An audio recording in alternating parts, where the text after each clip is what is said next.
Hello students. आज हम one day one chapter series में स्टैटिस्टिक्स इन वन शॉट करने वाले हैं, जो कि एक बहुत ही इंपॉर्टेंट चैप्टर है जेई मेन के पर्सपेक्टिव से। जेई एडवांस में तो फिर भी नहीं पूछा जाता, बट जेई मेन में अगर इसकी वेटेज की बात करें तो जेई मेन में ऑलमोस्ट एक क्वेश्चन आपका हर एक सेशन में पूछा जाता है। एक 4 मार्क्स की इसकी वेटेज होती है। ये चैप्टर जो है काफी लेंदी है और काफी कैलकुलेटिव भी होता है, लेकिन still you get some problems जो कैलकुलेशन में थोड़े इजी होते हैं या फटाफट सॉल्व हो जाते हैं। तो अगर इस चैप्टर को हम करके जाएंगे और क्वेश्चन अगर थोड़ा भी ठीक ठाक आता है तो हम लोग इसमें 4 नंबर लूज नहीं करना चाहेंगे।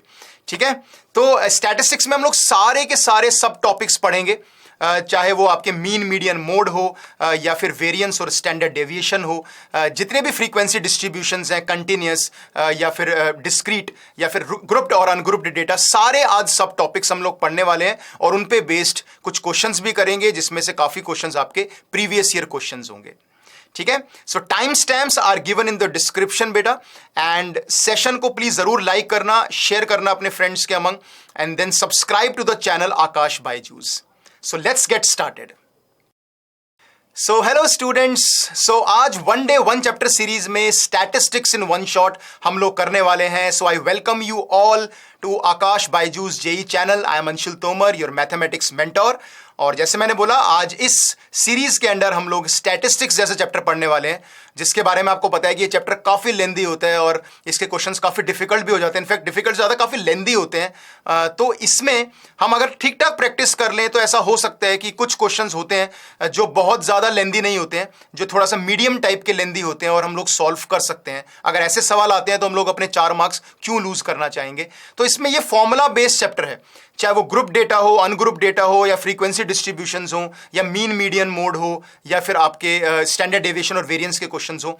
स्पेशली वो जो ऑब्जर्वेशन वाले सवाल होते हैं, या फिर जहां पे ऑब्जर्वेशन हम गलत पुट कर देते हैं, ये सारे क्वेश्चंस जो होते हैं, इस तरह की प्रैक्टिस अगर हम करते हैं तो हमें एक आइडिया लग जाता है कि क्वेश्चंस कैसे पूछे जाते हैं।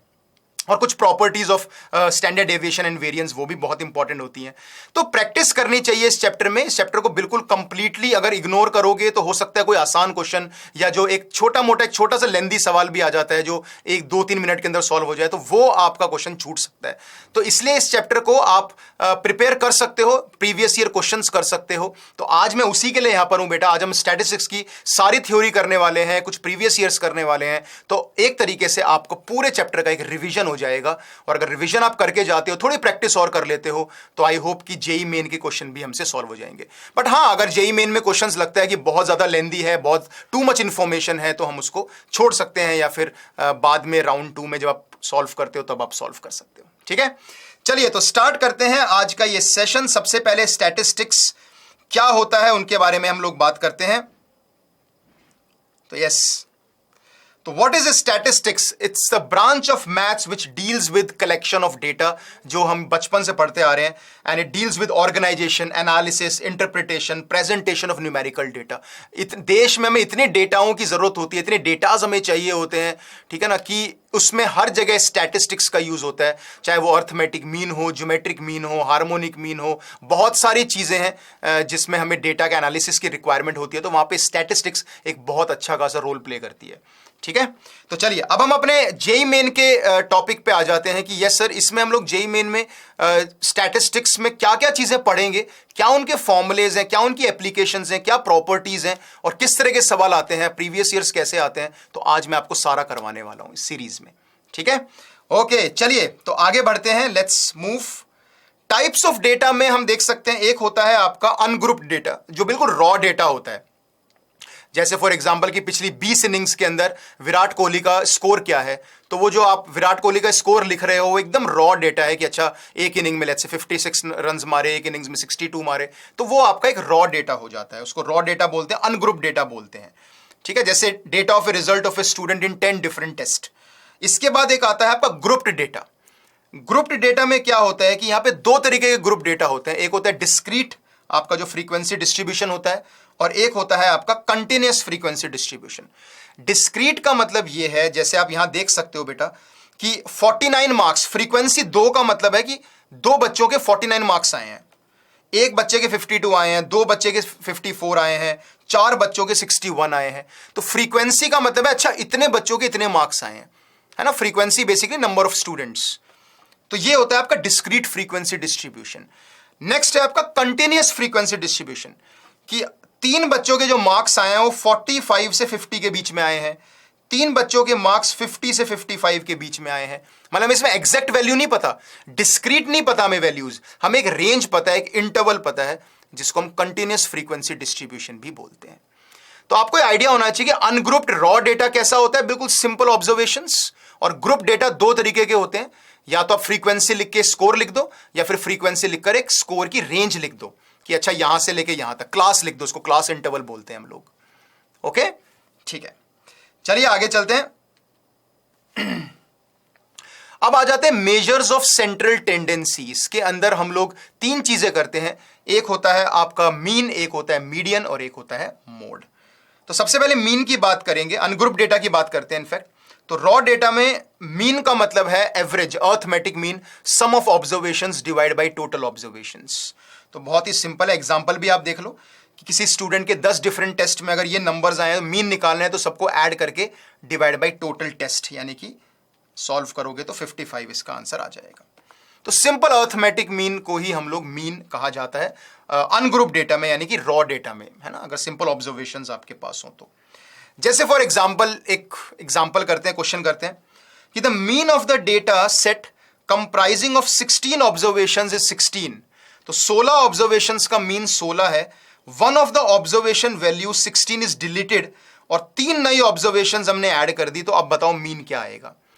तो आपको इस तरह के सवालों में x1 से लेके x16 ऑब्जर्वेशंस लेनी है, उसका मीन 16 दिया है, मतलब सम ऑफ ऑब्जर्वेशंस आपका 256 आ जाएगा। तो उसमें से 16 डिलीट कर दिया, जब 16 डिलीट कर दिया तो यानी कि जो रिमेनिंग 15 ऑब्जर्वेशंस हैं उसका सम 240 आ जाएगा, और आपने 3 नंबर्स और ऐड कर दिए और उसको वापस से आप डिवाइड कर दो 18 से, तो नया मीन आ जाएगा। तो इसको सॉल्व करके देखते हैं। देखो, तो 16 ऑब्जर्वेशन है और मान लेते हैं आखिरी ऑब्जर्वेशन 16 है, तो टोटल सम आ गया 256। उसमें से मैंने x16 जिसको 16 माना था उसको माइनस कर दिया, तो रिमेनिंग 15 ऑब्जर्वेशन जो थे, क्योंकि लिखा है ना 16 डिलीट कर दिया, तो 15 रिमेनिंग ऑब्जर्वेशन का सम 240 आ गया। देख सकते हो 240 आ गया। अब इसमें मैंने 3 4 5 यानी 12 ऐड कर दिए, तो जब 12 ऐड करूंगा मैं, 3 नंबर ऐड करूंगा, तो टोटल अब 18 नंबर हो जाएंगे और उनका सम आ जाएगा 252। तो 252 को जब 18 से डिवाइड करोगे तो आपको फाइनली आपको नया मीन मिल जाएगा, विच इज 14। तो 14 इज द राइट आंसर। तो इस तरह के सवाल भी आपके एग्जाम में पूछते हैं कि ऑब्जर्वेशन डिलीट कर दी, कुछ नई ऑब्जर्वेशन ऐड कर दिया, तो ये सवाल आते हैं। अगर ऐसे सवाल आपके जेईई मेन में आते हैं तो 100% आपको करना है। कुछ क्वेश्चन मैं करवाऊंगा जिसमें मैं आपको बताऊंगा यार ये सवाल अगर एग्जाम में आया तो आप इसको छोड़ सकते हो या रिव्यू के लिए मार्क कर सकते हो, अगर टाइम बचता है तो कर सकते हो। लेकिन कुछ क्वेश्चंस मैं आपको बताऊंगा जो 100% करने हैं। अगर ऐसे क्वेश्चंस आप छोड़ोगे तो फॉर श्योर आपके मार्क्स जो हैं वो आप लूज कर जाओगे। ठीक है, तो इसलिए 14 इसका राइट आंसर है। ऐसे सवाल अगर आते हैं तो 100% आपको जेईई मेन में ये क्वेश्चंस करने ही करने हैं, इस तरह के सवाल। आई होप सबको समझ में आ गया क्या करना है इसमें। जब ऑब्जर्वेशन गलत होती है, डिलीट होती है, तो उसको उधर ले जाओ, तो जो बची हुई ऑब्जर्वेशन है उसका सम 240 आ गया है। उसके बाद आपने कुछ ऑब्जर्वेशन ऐड करी है, दोनों तरफ ऐड कर दो और फाइनली डिवाइड कर दो 18 से, जितनी भी टोटल ऑब्जर्वेशन हैं। तो 14 इज द राइट आंसर। ठीक है, जैसे ये वाला सवाल, एक और क्वेश्चन करते हैं। ये सब जेईई मेन के क्वेश्चन है, देख लो। मतलब जेईई मेन में अगर आपके सेशन में अगर इस तरह के सवाल आते हैं तो 4 मार्क्स लूज नहीं करने हैं। अगर बहुत हैवी या बहुत कैलकुलेटिव सवाल लगते हैं, पढ़ने के बाद लगता है काफी ज्यादा टाइम लग सकता है, तो आप उसे छोड़ सकते हो। बट स्टैटिस्टिक्स के सवाल सब राउंड 2 में करो। राउंड 2 का मतलब जब आप एक बार पूरा पेपर में इजी क्वेश्चन सॉल्व कर लो, उसके बाद जो अगला राउंड शुरू करोगे लेंदी क्वेश्चन का, उसमें सॉल्व करना अगर करना है तो वो क्वेश्चन देख के पता चलेगा कि करने लायक है नहीं करने लायक है। ठीक है, जैसे यहां दिया है mean age of 25 teachers in a school is 40 years. A teacher retires at the age of 60 years. Retire हो गया 60 ईयर्स के एक टीचर, और नए टीचर को अपॉइंट किया गया है, और mean age of the teachers अब जो हो गई है वो 39 ईयर्स हो गई है। तो आपको एज बताना है न्यूली अपॉइंटेड टीचर की। तो ऐसे क्वेश्चंस बिल्कुल नहीं छोड़ने हैं, मतलब ये तो करने ही करने यार, है ना, 4 नंबर आपको लूज नहीं करने। तो 25 टीचर की जो मीन एज है, मतलब x1 से लेकर x25 is equal to 25 into 40। ठीक है, डेट मीन्स 1000 सबका सम आ गया। तो 25 टीचर की मीन एज यानी बाई 25 इक्वल टू 40, तो sum of the ages is equal to 1000। एक टीचर रिटायर कर गया 60 ईयर्स पे, तो उसकी एज 60 थी, यानी जो बाकी टीचर्स हैं जो रिटायर नहीं हुए हैं, तो तो उनकी एज हो जाएगी 1000 माइनस 60। तो एक टीचर जो था, मान लो X25 उस टीचर का नाम है, तो उसकी एज 60 थी, या उसकी एज 60 है, सॉरी, है ना, तो 60 को उधर लेके चले गए, तो रिमेनिंग 24 टीचर्स का जो एज का सम आ गया वो आपका 940 आ गया।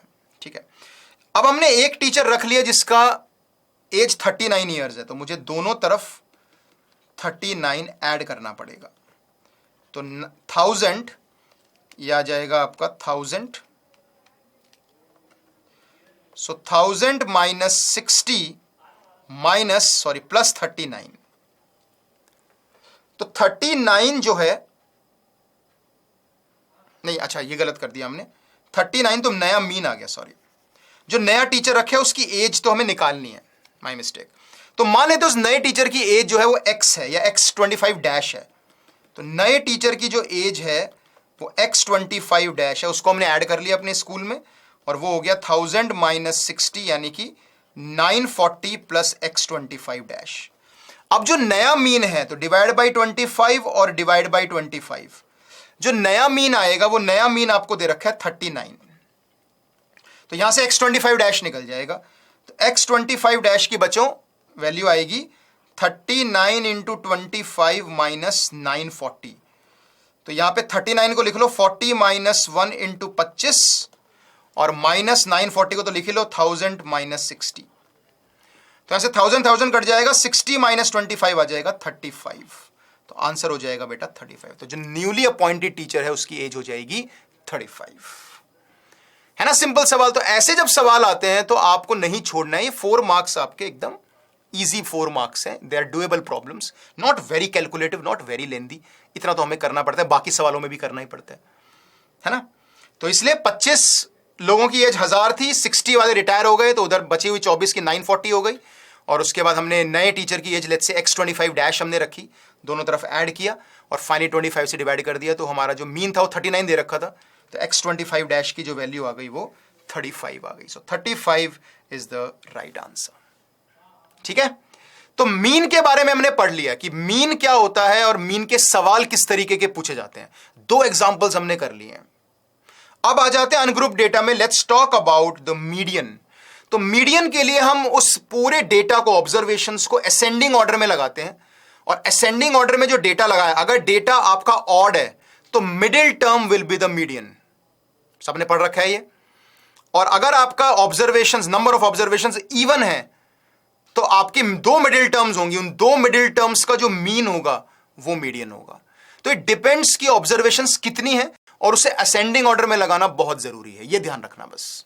ठीक है, देखो, तो middle value when the observations are arranged in increasing और डिक्रीजिंग ऑर्डर, है ना, असेंडिंग या डिसेंडिंग ऑर्डर में लगाओगे, तो अगर आपका n ऑड है तो एक मिडिल टर्म आएगी बीच में, तो वो मिडिल टर्म ही आपका मीडियन होगी। भाई मान के चलो 1 2 3 4 5, ये आपके पास 5 ऑब्जर्वेशन है, तो मिडिल टर्म 3 आ रही है, तो 3 इज द मीडियन। ठीक है, लेकिन अगर आपका 6 भी इंक्लूड हो गया, 6 टर्म्स आ रही हैं, तो 2 मिडिल टर्म्स है 3 और 4, तो 3 और 4 का जो मीन होगा कितना, 3.5, तो 3.5 आपका नया मीडियन हो जाएगा, वो आपका मीडियन हो जाएगा। ठीक है ना, तो इसलिए n plus 1/2 middle term will be the median, और अगर n आपका इवन हुआ तो एवरेज यानी कि मीन ऑफ n/2th, यानी कि आपके 2 मिडिल टर्म्स होंगी, एक n/2 और एक n/2 + 1, उन दोनों का जो मीन होगा, जो एवरेज होगा, जैसे मैंने बताया कि 1 से लेके 6 तक 2 मिडिल टर्म्स हैं आपकी, एक थर्ड और एक फोर्थ टर्म, तो 3 और 4 का जो आपका फाइनल जो एवरेज आएगा 3.5, वो मीडियन होगा। मीडियन जरूरी नहीं है कि ऑब्जर्वेशन में से कोई एक हो, ऐसा कोई जरूरी नहीं है। मीन या मीडियन जो होते हैं वो ऑब्जर्वेशंस में से होने जरूरी नहीं होते, कुछ भी आ सकता है। क्लियर है बच्चों? भाई जैसे आपने 10 और 20 इसका आपको मीन लेना है, तो 15 आ गया, तो ऑब्वियसली जरूरी नहीं कि मीन या मीडियन 10 या 20 में से ही कोई आए, ऐसा कोई जरूरी नहीं है। Okay, I think this is quite easy. Example देख लो। अगेन सेट ऑफ डेटा आपको दिया हुआ है, इसमें आपको अगर असेंडिंग ऑर्डर में आपने लगाया तो आपकी जो मिडिल 10 टर्म्स हैं, 10 ऑब्जर्वेशंस हैं, तो आपकी 5th और 6th टर्म जो होगी वो आपकी मिडिल टर्म्स होंगी। तो 54 और 54 2 मिडिल टर्म्स हैं, उसका जो मीन आएगा तो 54 का मीन 54 ही आएगा, तो मीडियन आपका 54 ही हो जाएगा। That's it. अंडरस्टूड? एक बार थम्स अप दिखा दो। हाँ सर समझ में आ रहा है, एकदम क्लियर कट, कोई दिक्कत नहीं है मीडियन निकालने में, कोई टेंशन नहीं है मीडियन क्या होता है। मोड क्या होता है? जिसकी सबसे ज्यादा फ्रीक्वेंसी होती है। मान के चलो क्लास में सबसे ज्यादा बच्चों के let's say out of 100 75 marks आए हैं, तो सबसे ज्यादा जो आपकी ऑब्जर्वेशंस होती हैं वही आपका मोड होता है। It's observation with maximum frequency. तो अगर आपकी क्लास में मान लो 100 में से हाफ ईयरली में कुछ मार्क्स आए हैं और 75 सबसे ज्यादा मार्क्स है, मतलब 75 मार्क्स हैं लेट्स से 10 बच्चों के, तो that means 75 is the mode. Mode is the observation with maximum frequency. जैसे अगेन यहां देख सकते हो 49 मार्क्स 2 बच्चों के आए हैं, 52 एक बच्चों के आए हैं, एक बच्चे के आए हैं, 54 2 बच्चों के आए हैं, 61 4 बच्चों के आए हैं और 48 एक ही बच्चों के आए हैं। तो मैक्सिमम फ्रीक्वेंसी मतलब 4 बच्चों के 68 61 मार्क्स आए हैं, तो इन ऑब्जर्वेशंस का जो मॉड हो जाएगा वो 61 हो जाएगा, बिकॉज 61 इज द ग्रेटेस्ट। तो ये मॉड होता है। मॉड के जनरली सवाल कम आते हैं जेईई मेन में, ना के बराबर ही आते हैं। जनरली सवाल आते हैं वेरिएंस या स्टैंडर्ड डेविएशन के या मीन मीडियन के, जनरली क्वेश्चंस पूछते हैं। मॉड के बारे में ज्यादा नहीं पूछा जाता, ठीक है। जैसे ये वाला सवाल है, देखो, the mean and the median of the following 10 numbers in increasing order. आपको ऑलरेडी इंक्रीजिंग ऑर्डर में दे रखा है। इसका मीन 42 है, मीडियन 35 है। तो हमें क्या निकालना है? y बाई एक्स निकालना है। निकाल सकते हैं। कितनी ऑब्जर्वेशन जरा देखें, 10 नंबर्स दे ही रखा है, 10 नंबर्स हैं। तो 10 नंबर्स में जो आपका 5वां ऑब्जर्वेशन है और जो छठा ऑब्जर्वेशन है 34 और x, तो 34 और x का जो एवरेज आएगा वही मीडियन होगा, और मीडियन आपको 35 दे रखा है क्वेश्चन में। तो यहां से x आ जाएगा 70 माइनस 34 यानी 36। तो x तो बेटा आपका 36 ही आ गया। और मीन के लिए सारी ऑब्जर्वेशन का सम कर दो, डिवाइड बाई 10 कर दो, वो आपको कितना दिया हुआ है? 42 दिया हुआ है। तो वहां से y भी आ जाएगा। तो ऐसे सवाल आ जाए, जेईई मेन 2019 का सवाल है तो बस मजा आ जाए, है ना। तो मुफ्त के नंबर है, तो फटाफट सॉल्व करेंगे, ठीक है। तो मीन 42 दे रखे हैं, सारे नंबर्स को जल्दी से ऐड कर दो, इतनी कैलकुलेशन तो एग्जाम में करनी पड़ेगी। तो x प्लस वाई की जो वैल्यू आ रही है 120 आ रही है, और x हमने निकाल दिया, आपके सामने निकाला 36, तो आपका वहां से y भी जो है वो आ जाएगा 84 आ जाएगा। देखो मीडियन 35 है, 5th और 6th टर्म का मीन हो गया, एवरेज हो गया, और वहां से x 36 आ गया, y आपका 84 आ जाएगा। आपको निकालना क्या है? y बाई एक्स निकालना है, मतलब 84 बाई 36, ये 12 से कट जाएंगे, 12 7 और 12 3 7 बाई 3, यानी C will be the right answer. तो C इसका सही आंसर हो जाएगा, ठीक है बच्चों। तो I think this is clear to everyone कि अगर अनग्रुप्ड डेटा, रॉ डेटा आता है तो मीन के किस तरह के क्वेश्चंस आते हैं और मीडियन के किस तरह के क्वेश्चंस आते हैं, ठीक है।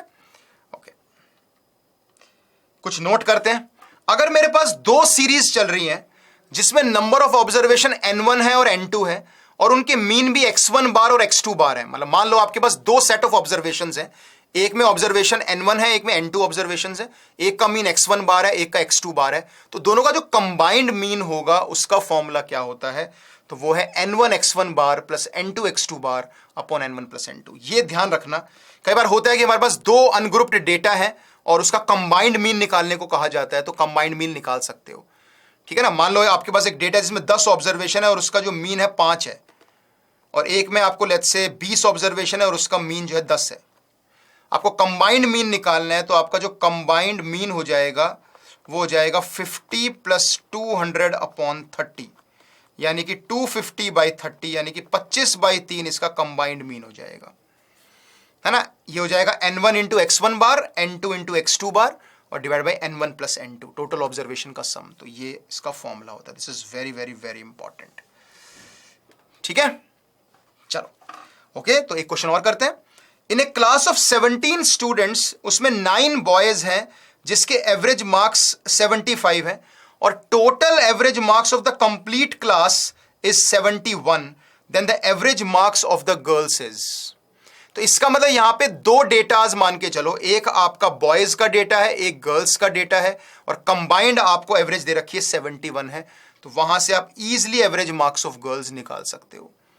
जैसे अगर मैं बॉयज की बात करता हूं तो 9 बॉयज हैं, ठीक है, और उनका जो x1 बार है वो है 75, तो 9 इंटू 75 प्लस गर्ल्स कितनी होंगी? 8 होंगी, और उसका मीन मुझे निकालना है, तो 8x बार आ जाएगा अपॉन n1 प्लस n2, यानी कि टोटल कितने हो जाएंगे बच्चे? 17 हो जाएंगे, और टोटल कंबाइंड मीन कितना दिया हुआ है? 71 दिया हुआ है। बस यहां से आपको x बार की वैल्यू निकाल देनी है। तो ऐसे बहुत सवाल आते हैं जिसके अंदर आपको स्टूडेंट्स में बॉयज और गर्ल्स का अलग अलग डेटा दे रखा है, तो आप कंबाइंड भी डेटा दिया हुआ है, तो आप ये वाला फॉर्मूला यूज करोगे जो थोड़ी देर पहले मैंने बताया। तो कंबाइंड एवरेज आपका 71 है, n1 x1 बार n2 x2 बार, n1 को बॉयज मान लो, n2 गर्ल्स मान लो। तो 9 बॉयज और उसका मीन 75 और 8 गर्ल्स और उसका मीन x बार और नीचे टोटल बॉयज प्लस गर्ल्स यानी 17। तो 71 इंटू 17 माइनस, या थोड़ी सी कैलकुलेशन करनी पड़ेगी और 8 से उसको डिवाइड करना पड़ेगा। ठीक है, तो बहुत इजी है, डायरेक्ट फॉर्मूला बेस्ड क्वेश्चन है, देख लो। तो 75 into 9 plus 8x upon 17 equal to 71। अगर सॉल्व करोगे तो x की वैल्यू आएगी 66.5। तो मीन जो आपके आए हैं मार्क्स गर्ल्स के वो 66.5 आए हैं। तो क्वाइट सिंपल, लेकिन try to understand the concept कि यार जब आपके सामने बॉयज गर्ल्स का डेटा आता है, दो सेपरेट डेटा आता है, तो कंबाइंड मीन हमें का फॉर्मूला हमें मालूम होना चाहिए। ठीक है, ओके चलो अब बात करते हैं किसकी, मोड की बात करते हैं। चलो जी मोड की बात करते हैं अब। अच्छा, डिस्क्रीट फ्रीक्वेंसी डिस्ट्रीब्यूशन की बात कर रहे हैं पहले, चलो मोड की बात बाद में कर लेंगे। तो डिस्क्रीट फ्रीक्वेंसी डिस्ट्रीब्यूशंस में मीन और मीडियन की बात करते हैं। ठीक है, तो मीन की बात करते हैं, तो मीन क्या होता है आपका, सिग्मा एफ आई एक्स आई अपॉन सिग्मा एफ आई। और इस सिग्मा एफ आई को, इस डिनोमिनेटर को हम लोग कैपिटल एन से भी डिनोट करते हैं कई बार, यानी फ्रीक्वेंसीज का सम का मतलब टोटल बच्चे कितने हैं। भाई एक बच्चे के 2 नंबर आए हैं, 2 बच्चे के 3 नंबर आए हैं, ऐसे सोच के चलो। तो टोटल फ्रीक्वेंसी मतलब इतने बच्चे हैं क्लास में, 5 4 3 2 1, तो टोटल 15 बच्चे हैं। तो टोटल नीचे 15 हो जाएगा और ऊपर sigma F I into X I आ जाएगा। तो ये डिस्क्रीट फ्रीक्वेंसी में मीन का फॉर्मूला हो जाता है। This is the formula for mean. ठीक है, एफ आई एक्स आई निकालने के लिए आप मल्टीप्लाई कर लो। देखो ये टेबल बन गया नया, ये टेबल आपको बनाना पड़ेगा अपने एग्जाम में, और उसका जब सबको ऐड करोगे फाइनली एफ आई का एडिशन 15 आएगा और इसका 96 आएगा, तो मीन आएगा 96 by 15, that is 6 point something, यानी 6.4 के आसपास आ जाएगा। ठीक है, ओके। तो mean is simple, sigma F I x I upon sigma F आई, यानी कैपिटल एन। तो टोटल ऑब्जर्वेशन, टोटल बच्चे जितने भी होंगे नीचे डिवाइड हो जाएंगे और ऊपर एफ आई एक्स आई का जो होगा वो सिग्मा आ जाएगा। तो 96 बाई 15 जो होगा उसका मीन हो जाएगा। ठीक है, अब बात करते हैं मीडियन की। मीडियन में बहुत ही सिंपल है, अगेन वही कहानी है मीडियन में, इसमें कि आपको देखना पड़ेगा कि जो आपका, जो भी आपकी ऑब्जर्वेशन है, ध्यान से देखो, जैसे मीडियन है आपका, तो मीडियन में हमने क्यूमुलेटिव फ्रीक्वेंसी यहां पे लिख ली है। तो क्यूमुलेटिव फ्रीक्वेंसी आप लिखोगे तो अगर एन ऑड होगा तो मीडियन हो जाएगा आपका एन प्लस 1/2th टर्म, और अगर इवन होगा तो वही n/2 और n/2 प्लस 1th वाली टर्म का क्या हो जाएगा, मीन हो जाएगा। ठीक है, तो यहां पे अगर n आपका ऑड है, टोटल फाइनली आप देख सकते हो जो फाइनल आपका n आ रहा है वो अगर आपका ऑड आ रहा है तो that means n plus 1/2th term जो होगा वो मीडियन होगा, और अदरवाइज अगर इवन आएगा तो n/2 और n/2 प्लस 1th का जो मीन होगा वो आ जाएगा। ठीक है, तो यहां पे मीडियन की बात हो गई। मोड की बात करते हैं। मोड वही होता है simply the distribution with the highest frequency. तो यहां पे हाईएस्ट फ्रीक्वेंसी 5 है, तो that means 9 is the mode, तो 9 इसका मोड हो जाएगा। ठीक है, तो काफी सिंपल सी कहानी है। एक बार क्वेश्चन करके देखते हैं क्या है कहानी। Consider the data on x taking the values with frequencies if the mean of this data. अब मेरे पास क्या दिया हुआ है, एक्साइज दे रखे हैं मुझे। एक्साई है 0 2 4 8 करते करते 2 की पावर n, और आपको फ्रीक्वेंसीज भी दे रखी हैं NC0 NC1 NC2 NC3 करते करते NCN। आपको मीन दे रखा है, फाइनली हमें n बताना है। तो मीन का फॉर्मूला होता है सिग्मा एफ आई एक्स आई ओवर सिग्मा एफ आई। ये मीन का फॉर्मूला होता है जो आपको दिया हुआ है क्वेश्चन में। तो ठीक है, सिग्मा एफ आई एक्स आई क्या हो जाएगा, देखो ध्यान से, 2 इंटू NC1 2 की पावर 1, 2 स्क्वायर इंटू NC2, और करते करते लास्ट में 2 की पावर n इंटू NCN, और नीचे आ जाएगा सिग्मा एफ आई मतलब NC0 प्लस NC1 से लेकर NCN। तो यहां पे लग रहा है बाइनोमियल का जो सीरीज होती है, बाइनोमियल में जो कोफिशिएंट का सम होता है उसका फंडा लगने वाला है। तो ऊपर का जो सिग्मा आ रहा है वो आ रहा है 2 की power r into NCR, r की वैल्यू 1 से लेके n तक है, और नीचे मुझे साफ नजर आ रहा है कि ये 2 की पावर n बन जाएगा, and that is equal to 728/2 की पावर n। क्वेश्चन में दिया हुआ है मीन ये है, तो 2 की पावर n तो कैंसिल हो गया। नाउ व्हाट इज सिग्मा 2 की पावर r NCR? सोचो, सिग्मा x की power r into NCR, R की वैल्यू जो है वो 1 से स्टार्ट हो रही है n तक, तो यहां पे इसको हम लिख सकते हैं 1 प्लस एक्स की पावर n माइनस 1, क्योंकि अगर मैं इसमें 1 की पावर n माइनस आर जोड़ देता हूं बेटा, तो ये हो जाएगा NCR x की power n minus R y की power r। Remember binomial theorem, sigma NCR x की power n minus R y की power r is nothing but x plus y की पावर n। तो ऊपर वाला हो जाएगा आपका 1 प्लस 3 की पावर n, लेकिन छोटा सा कैच है, सिग्मा 1 से स्टार्ट हो रहा है, तो 2 की पावर 0 वाला जो पार्ट है या NC 0 वाला जो पार्ट है वो सब्ट्रैक्ट हो जाएगा -1, तो 728 आ जाएगा, ये 1 प्लस 2 होगा। सबको समझ में आ गया? NCR x की power n minus R y की पावर r का जो समेशन होता है, ये जो फॉर्मूला होता है, एक्चुअली x प्लस वाई की पावर n होता है, लेकिन ये तब होता है जब r की वैल्यू 0 से n हो जाए। तो यहां पे r की वैल्यू 1 से है, तो वो 2 की पावर 0 NC 0 वाला पार्ट तो गायब ही है, तो इसलिए हमें -1 उधर ले जाना पड़ेगा। तो ये हो जाएगा 3 की power n is equal to 729, तो n की वैल्यू आ जाएगी बेटा 6, तो इसका 6 सही आंसर हो जाएगा। ये जेई मेन 2020 का क्वेश्चन है, ठीक है।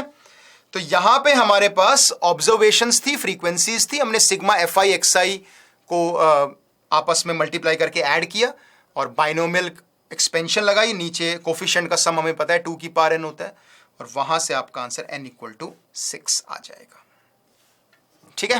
Okay, now for continuous frequency distributions, continuous frequency distributions की अगर हम बात करते हैं, तो यहां पे हम लोग मीन और मीडियन वगैरह कैसे लेते हैं उसकी बात करते हैं सबसे पहले। अच्छा, अगर आपको क्लास इंटरवल दे रखा है तो XI के लिए देखो फ्रीक्वेंसी दे रखी है, फ्रीक्वेंसी क्वेश्चन में गिवन होगी ये, XI के लिए 0 और 10 का मिड पॉइंट ले लेंगे, ये हमने पहले भी पुरानी क्लासेस में भी पढ़ा होता है। तो मिड पॉइंट 5 आ जाएगा, इसका 15, 25, 35, 45। उसके बाद सिंपल वही फंडा लगाना है मीन के लिए, मीन तो वही हो जाएगा sigma XI FI upon sigma FI, ठीक है ना। मीन तो यही हो जाएगा FI XI को ऐड करने के बाद और divide by sigma of FI, है ना। मीन तो वही रहेगा, लिख देता हूं यहां पे, मीन तो वही रहेगा sigma FI XI over sigma FI, तो सेम ही रहेगा। बस ध्यान रखना यहां पे क्लास इंटरवल में XI की जगह हमें क्या करना है, XI की जगह क्या लिखना है, इस क्लास का जो मिड पॉइंट है वो लिखना है, इसका जो मिड पॉइंट है वो आपके एक्साइज है, ये मिड पॉइंट्स। बस फिर फॉर्मूला सेम है, sigma FI XI over sigma FI, ठीक है। मीडियन का फॉर्मूला थोड़ा सा खतरनाक है, अगर पूछा जाए तो, वैसे तो बहुत कम पूछा जाता है, शायद ही पूछा जाए, but still you should remember the formula, you should understand the formula. Formula है आपके सामने L plus n/2 minus cumulative frequency upon frequency into H। अब सर ये क्या है, ये क्या बवाल है, क्या L है, n क्या है, n तो हमें पता है क्या होगा, सिग्मा FI होता है, ये this is n is sigma FI। CF क्या है, वो क्यूमुलेटिव फ्रीक्वेंसी है, और F is the frequency and H is, अब सारी बातें मैं आपको बताऊंगा क्या क्या है, ध्यान से देखना, है ना। मीडियन थोड़ा सा इसमें टिपिकल होता है, मीडियन जो होता है अनग्रुप्ड में और डिस्क्रीट में बहुत आसान होता है, n/2 या n/2 n+1/2 वाली ऑब्जर्वेशन देखनी होती है हमें, है ना। लेकिन कंटिन्यूअस वाले में काफी टिपिकल होता है, काफी डिफिकल्ट होता है, वो देखो। Lower limit of the median class, अभी बताऊंगा मीडियन क्लास क्या होगी, पहले मीडियन क्लास ढूंढनी पड़ेगी आपको। ये सारी क्लास है ना, ये देखो ये पूरा क्लास का कॉलम है, इसमें मीडियन क्लास ढूंढनी पड़ेगी। वो मीडियन क्लास कैसे ढूंढेंगे अभी बताऊंगा मैं आपको। तो मीडियन क्लास ढूंढने के बाद उसकी जो लोअर लिमिट होगी वो L हो जाएगी। जैसे मान लो मीडियन क्लास 20 से 30 है, तो 20 इज द लोअर लिमिट, ठीक है। टोटल ऑब्जर्वेशन यानी सिग्मा FI, ये तो पता ही है हमें, सिग्मा FI हो जाएगा, ये कैपिटल N हो जाएगा, तो n/2। Cumulative frequency of the class before the median class, यहां पे मैं क्यूमुलेटिव फ्रीक्वेंसी लिख सकता हूं। क्यूमुलेटिव फ्रीक्वेंसी को ना ऐड करते करते लिखते जाओ भाई, अगर 5 है तो यहां पे 15 आ जाएगा, देखो ठीक है ना। अगर यहाँ क्यूमुलेटिव फ्रीक्वेंसी अगर मैं लिखूं तो 5 हो जाएगा, यहाँ 20 हो जाएगा, यहाँ 45 हो जाएगा, यहाँ पे 80 हो जाएगा, यहाँ 125 हो जाएगा, ऐसे क्यूमुलेटिव फ्रीक्वेंसी लिखते हैं हम लोग, है ना। 5 + 15 20 20 + 25 45 45 + 35 80 80 + 45 125। तो 125 आपका टोटल, सॉरी फ्रीक्वेंसी लिखनी थी मैंने, XI लिख दिया, माय मिस्टेक। क्यूमुलेटिव फ्रीक्वेंसी लिखी, सॉरी 2, सो 2 + 4 6 6 + 5 11 11 + 6 17 17 और 8 25। तो ये क्यूमुलेटिव फ्रीक्वेंसी। तो आपकी अगर कोई मीडियन क्लास है, ये वाली मीडियन क्लास है, तो इसके ऊपर वाली जो फ्रीक्वेंसी होगी ये लिखनी पड़ेगी। This is the cumulative frequency. F is the frequency of the median class and H is the interval gap between the class. जैसे यहां पे 20 से 30 है तो 10 का गैप है, तो H is the class size, है ना। तो अब हम सबसे पहले ये देखते हैं मीडियन क्लास क्या है। सबसे पहले ये देखते हैं मीडियन क्लास है क्या, ठीक है ना। क्यूमुलेटिव फ्रीक्वेंसी आपके सामने मैंने कर दिया। देखो मीडियन क्लास क्या है। मीडियन क्लास ये है कि अगर आपका sum of observation sigma F I N, अगर आपका एन इवन है तो एन बाई टूथ टर्म जो होगा, जो उसको कंटेन करेगा, वो मीडियन क्लास होगा। Try to understand.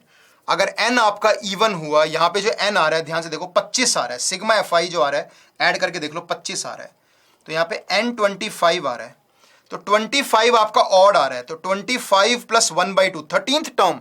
तो जो क्लास 13th टर्म को कंटेन करेगी वो मीडियन क्लास होगी। 13th टर्म मतलब देखो ये दो तो ये हो गए, 4 6 और 11, तो 11 तो चले गए लोग, फ्रीक्वेंसी को ऐड किया मैंने 11, तो 11 और 6 17, यानी 13th वाला जो आएगा, जो ऑब्जर्वेशन आएगी वो इस क्लास में होगी, इसलिए ये आपकी मीडियन क्लास हो जाएगी। समझने की कोशिश करो बेटा, फॉर्मूला याद करो, थोड़ा रटना भी पड़ सकता है। क्यूमुलेटिव फ्रीक्वेंसी आपकी 25 आ रही है, यानी capital N sigma F I 25 आ रहा है, वो ऑड है, तो 25 प्लस 1/2 यानी कि जो आपकी 13th ऑब्जर्वेशन होगी, है ना, जो 13th टर्म होगी, तो 13th ऑब्जर्वेशन किस क्लास में। 13th ऑब्जर्वेशन मतलब आपका 2 फ्रीक्वेंसीज चली गई, 2 बच्चे चले गए, 4 चले गए, 5 चले गए, टोटल 11 बच्चे चले गए, तो अगले में 6 आ रहे हैं, अगले इंटरवल में 6 बच्चे आ रहे हैं जिनके नंबर 30 से 40 के बीच में है। तो जो 13वां टर्म होगा, जो 13वां बच्चा होगा, जो 13वां ऑब्जर्वेशन होगा, वो इस क्लास में लाई करेगा। अगर एन आपका 24 होता तो फिर हम 12वीं टर्म देखते कहां पे आती, 12वीं ऑब्जर्वेशन देखते किस इंटरवल में आती, ये ध्यान रखना पड़ेगा बस आपको। तो मीडियन क्लास आपकी यहां पे 30 to 40 वाली आ गई, तो एल हो जाएगा आपका 30, n/2 तो हो गया 25/2। क्यूमुलेटिव फ्रीक्वेंसी इसके ऊपर वाली क्लास की, इसकी वाली नहीं, उसकी ऊपर वाली की, मतलब 11, तो cumulative frequency 11, frequency of the median class 6 और क्लास इंटरवल 10। तो ये सॉल्व हो जाएगा। क्वेश्चन करके दिखा दूं क्या आएगा? हाँ सर करके दिखाओ। तो मीडियन क्लास समझ में आ गई आपको।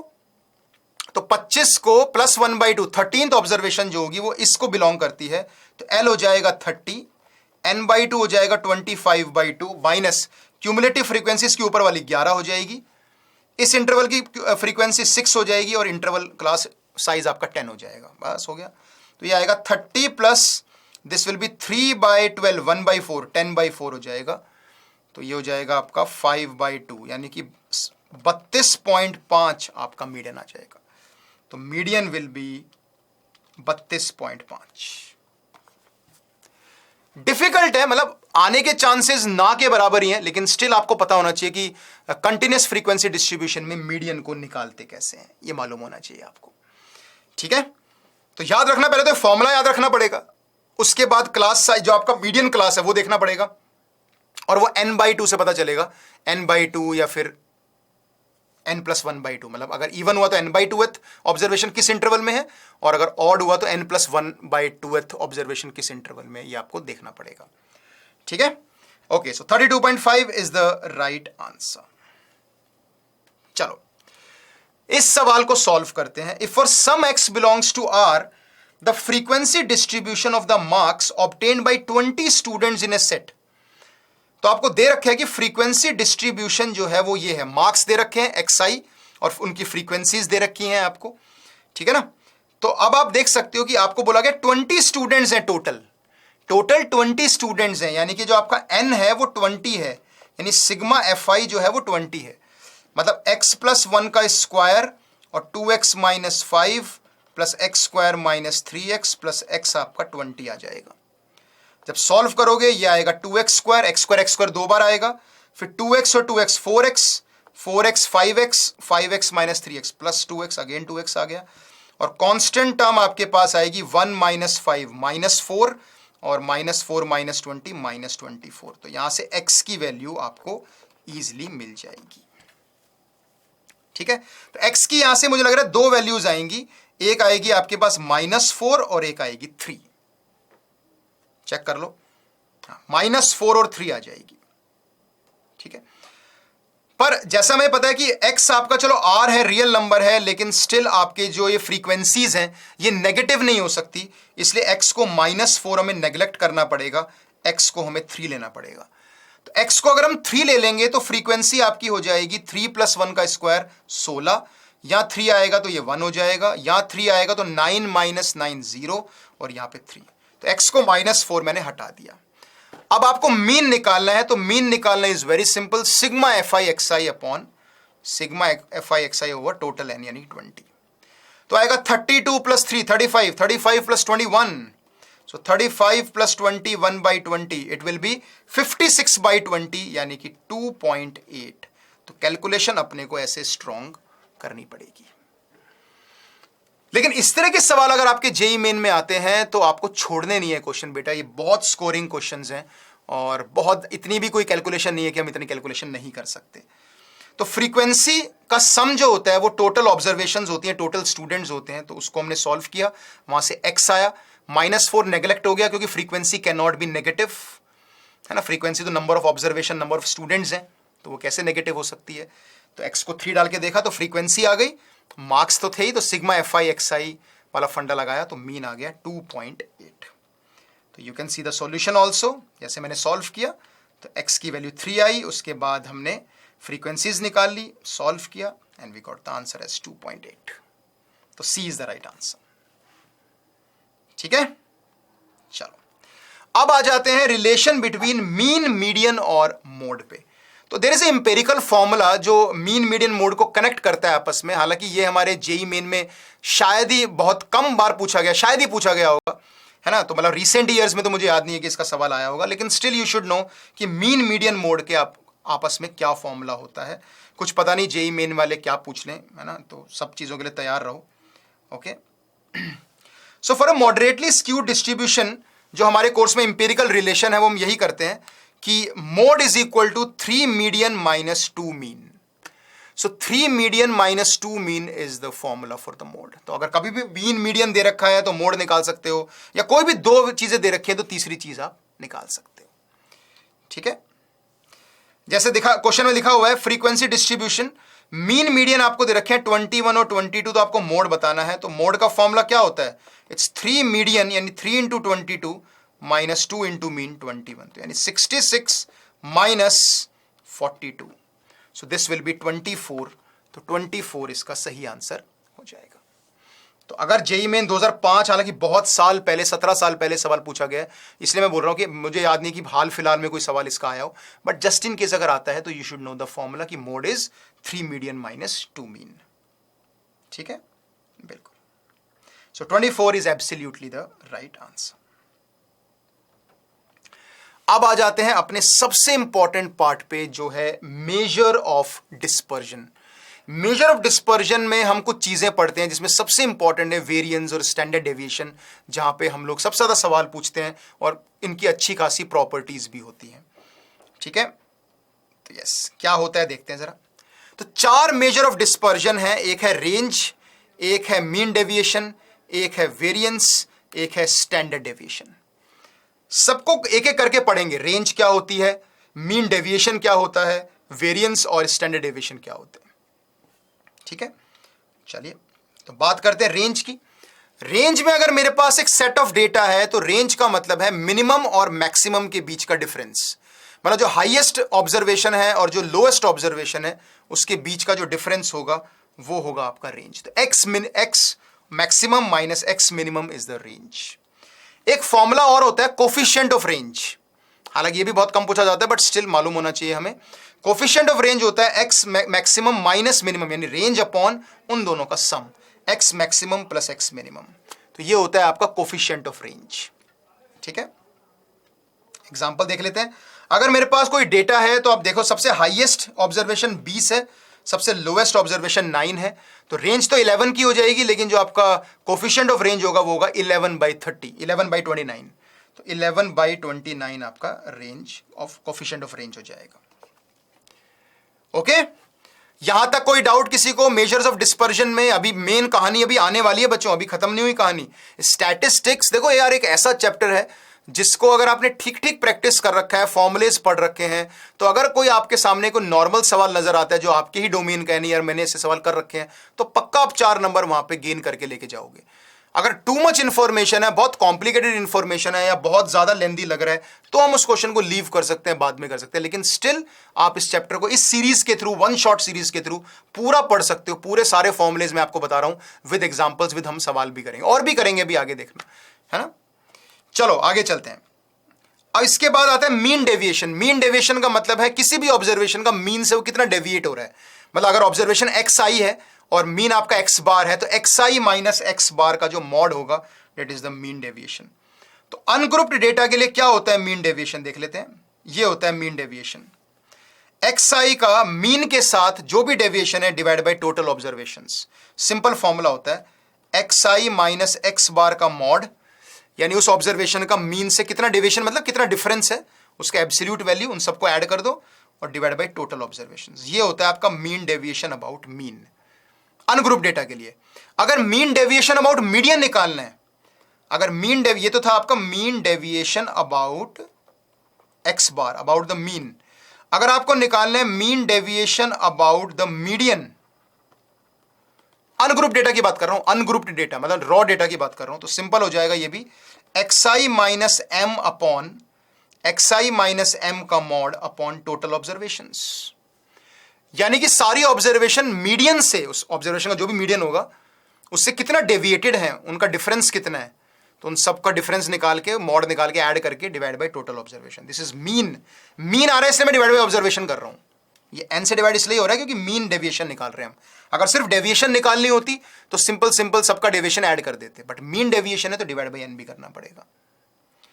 ओके, कंटिन्यूअस सीरीज के लिए, मतलब जहां पे आपका फ्रीक्वेंसी डिस्ट्रीब्यूशन होता है, वहां पे आप देख सकते हो एक्स आई भी होता है, एफ आई भी होता है।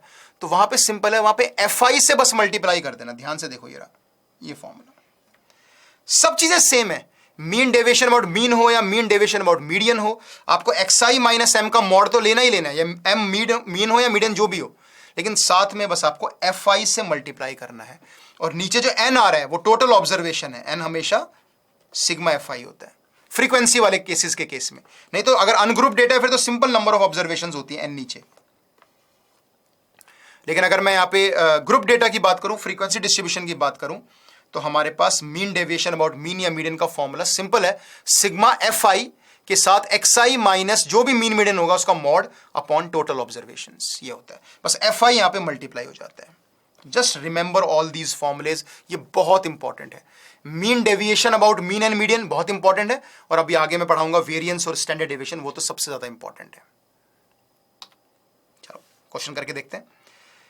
If sum of the deviations of 50 observations from 30 is 50, मतलब सम ऑफ डेविएशन बोला गया है, मतलब सिर्फ मीन नहीं बोला, डेविएशंस का सम पूछा है। किसका? 50 ऑब्जर्वेशंस का। मेरे पास 50 ऑब्जर्वेशंस हैं, उन 50 ऑब्जर्वेशन का 30 से डेविएशन, मतलब x1 का 30 से डेविएशन, x2 का 30 से डेविएशन और x50 का 30 से डेविएशन, और वो डेविएशन का जो सम दिया है वो 50 दिया हुआ है। तो हमें मीन निकालना है, इस ऑब्जर्वेशन का निकाल सकते हो। मॉड मैंने नहीं लगाया क्योंकि यहां पे कुछ ऐसा दे नहीं रखा कि ऑब्जर्वेशन 30 से बड़ी है 30 से छोटी है, तो मैं एज्यूमिंग की ऑब्जर्वेशन 30 से बड़ी है। ठीक है ना। ऑप्शन में भी आप देख सकते हो कि आपका मीन भी देखो सब में 30 या 30 से बड़ा ही आ रहा है, तो मैं एज्यूमिंग की ऑब्जर्वेशन 30 से बड़ी, तो मॉड को मैंने पॉजिटिव ही ले लिया। तो सबका डेविएशन 30 से, देखो x1 माइनस 30, x2 का 30 से डेविएशन, x50 का 30 से डेविएशन, तो 50 ऑब्जर्वेशन का 30 से जो डेविएशन होगा वो 50 दिया हुआ है। तो यहां से x1 से लेके x50 का सम आ जाएगा, ये 30 50 बार आएगा, तो 1500 प्लस 50 यानी कि 1550। तो इन 50 ऑब्जर्वेशन का मीन निकालना है, तो इसका मतलब हमें 50 से डिवाइड करना पड़ेगा। तो 1550 को अगर 50 से डिवाइड करेंगे तो that will be 31। So 31 will be the right answer. 31 इसका सही आंसर हो जाएगा। अंडरस्टूड?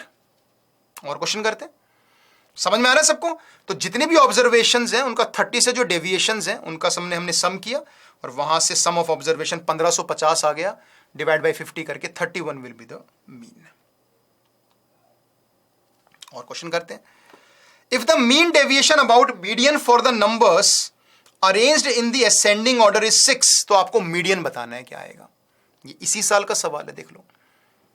अगर mean deviation about median for the numbers, तो सबसे पहले आपको मीन डेविएशन अबाउट मीडियन का फॉर्मूला पता होना चाहिए।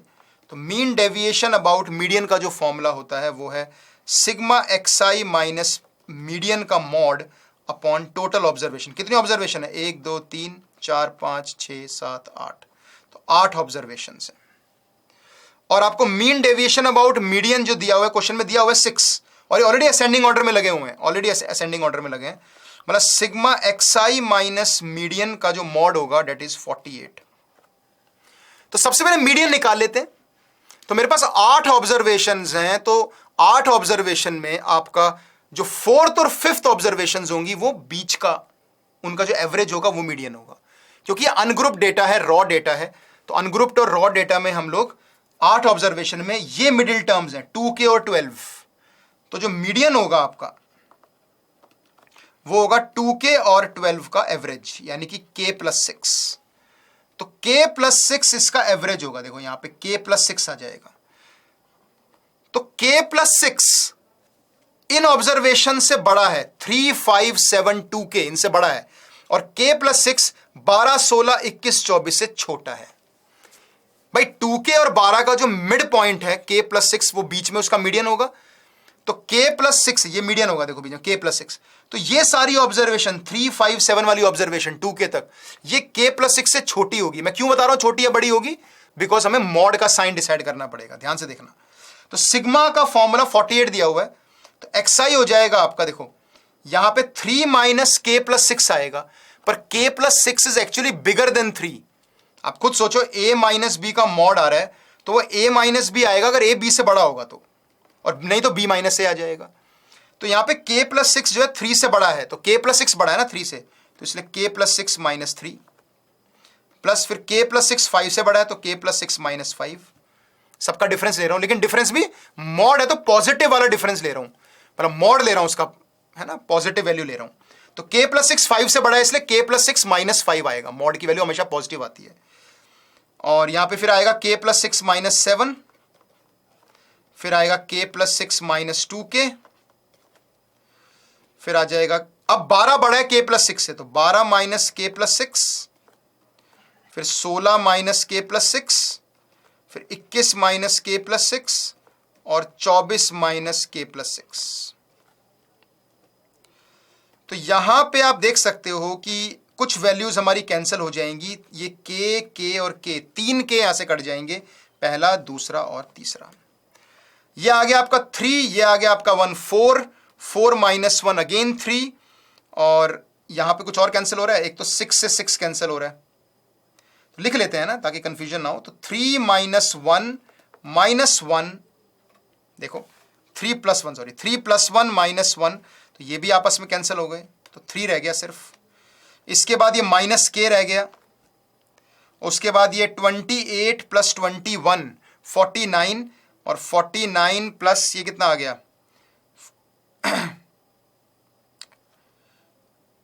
एक बार ठीक से ही कर लेते हैं ना, नहीं तो काफ़ी कंफ्यूजन हो रही है। तो ये आ जाएगा आपका 3 आ गया, ये -K आ गया, ये 12 आ गया, ये 16 आ गया, ये 21, अच्छा 16 नहीं आया सॉरी, 16 - 6 आ गया, 10 आ गया, 21 - 6 आ गया, 15 आ गया, और ये 18 - K आ गया, डेट इज इक्वल टू 48। तो यहां से K और K -2K, ये 15 और ये 25, 25 और 15 40, 58, 58 - 48 कितना आएगा 10, 10 इक्वल टू 2K, तो K की वैल्यू यहां से 5 आ गई। तो K जब 5 आ गया तो हमें मीडियन निकालना, तो मीडियन था K + 6, तो मीडियन आपका कितना हो जाएगा 11 हो जाएगा, तो 11 is the right answer. So try to understand कि मीन डेविएशन अबाउट मीडियन का फॉर्मूला हमने लगाया, और ये भी देखा कि मीडियन जो आ रहा है K + 6 आ रहा है, जो 2K और 12 के बीच का मिड पॉइंट है। तो आपको ये ध्यान रखना पड़ेगा कि अच्छा मिड पॉइंट है, तो उसके जो पहले वाली ऑब्जर्वेशन, क्योंकि असेंडिंग ऑर्डर में है, तो K + 6 से पहले वाली ऑब्जर्वेशन सारी छोटी हैं और अगली ऑब्जर्वेशन सारी बड़ी हैं। तो जब मॉड लगाओगे तो उनका एब्सोल्यूट डिफरेंस लिखना, जो पॉजिटिव डिफरेंस आएगा वो लिखना है आपको। तो मैंने वही लिखा, सॉल्व किया, K 5 आ गया, तो मीडियन आ गया आपका 11। तो yes 11 is absolutely the right answer. चलो let's do one more problem. अभी तो बहुत सारे सवाल करने हैं अपने को, है ना। स्टैटिस्टिक्स में प्रॉपर कॉन्फिडेंस आना चाहिए, सारे क्वेश्चन सब तरह के सवाल आज हम करने वाले हैं, प्रॉपर कॉन्फिडेंस आएगा आज आपको कि हाँ सर समझ में आ रहा है। और एक बार बता भी दो मुझे कमेंट सेक्शन में, हाँ सर समझ में आ रहा है, थम्स अप दिखा दो, लाइक कर दो सेशन को, ठीक है। मैं बाद में चेक करूंगा ठीक है, ओके। अगला सवाल है mean deviation about the median of the number a 2a 50a जो आपको दिया हुआ है वो 50 दिया हुआ है, तो 50 is the mean deviation about the median. तो ठीक है, तो मीन डेविएशन अबाउट मीडियन का अगेन वही फॉर्मूला हो जाएगा xi माइनस मीडियन का जो मॉड है sigma, that is equal to 2500, क्योंकि अपॉन 50 और वो भी 50 दिया हुआ है, तो 2500 दिया हुआ है। तो ये सारी ऑब्जर्वेशंस हैं, तो ए इनको इंक्रीजिंग ऑर्डर में लगाया हुआ है हमने अप टू 50a। तो इसका जो मीडियन हो जाएगा, क्योंकि 50 टर्म्स हैं, तो जब 50 टर्म्स है तो 25वीं और 26वीं टर्म का जो एवरेज होगा वो मीडियन होगा। तो 25वीं टर्म आएगी ये, 26वीं टर्म ये आएगी, जो इसका मिड पॉइंट आएगा वो 25.5a आएगा। तो a माइनस 25.5a का mod plus a minus 25.5a का मॉड 2a माइनस, ऐसे करते करते लास्ट तक ऐड करोगे 2500 आएगा। वहां से आपको मॉड ए की वैल्यू निकालनी, मतलब मॉड ए तो वैसे भी कॉमन ही आ जाएगा, तो 1 माइनस 25.5 24.5 आएगा, फिर आपका 23.5 आएगा, ऐसे चलता रहेगा। ठीक है, एक आपका ये भी आएगा 25a, तो 0.5 भी आएगा, ये भी आ जाएगा, लेकिन दो बार आएंगे, क्योंकि फिर 26 माइनस 25.5 भी आएगा, फिर 27 माइनस 25.5 ए भी आएगा, तो यानी कि इंटू 2।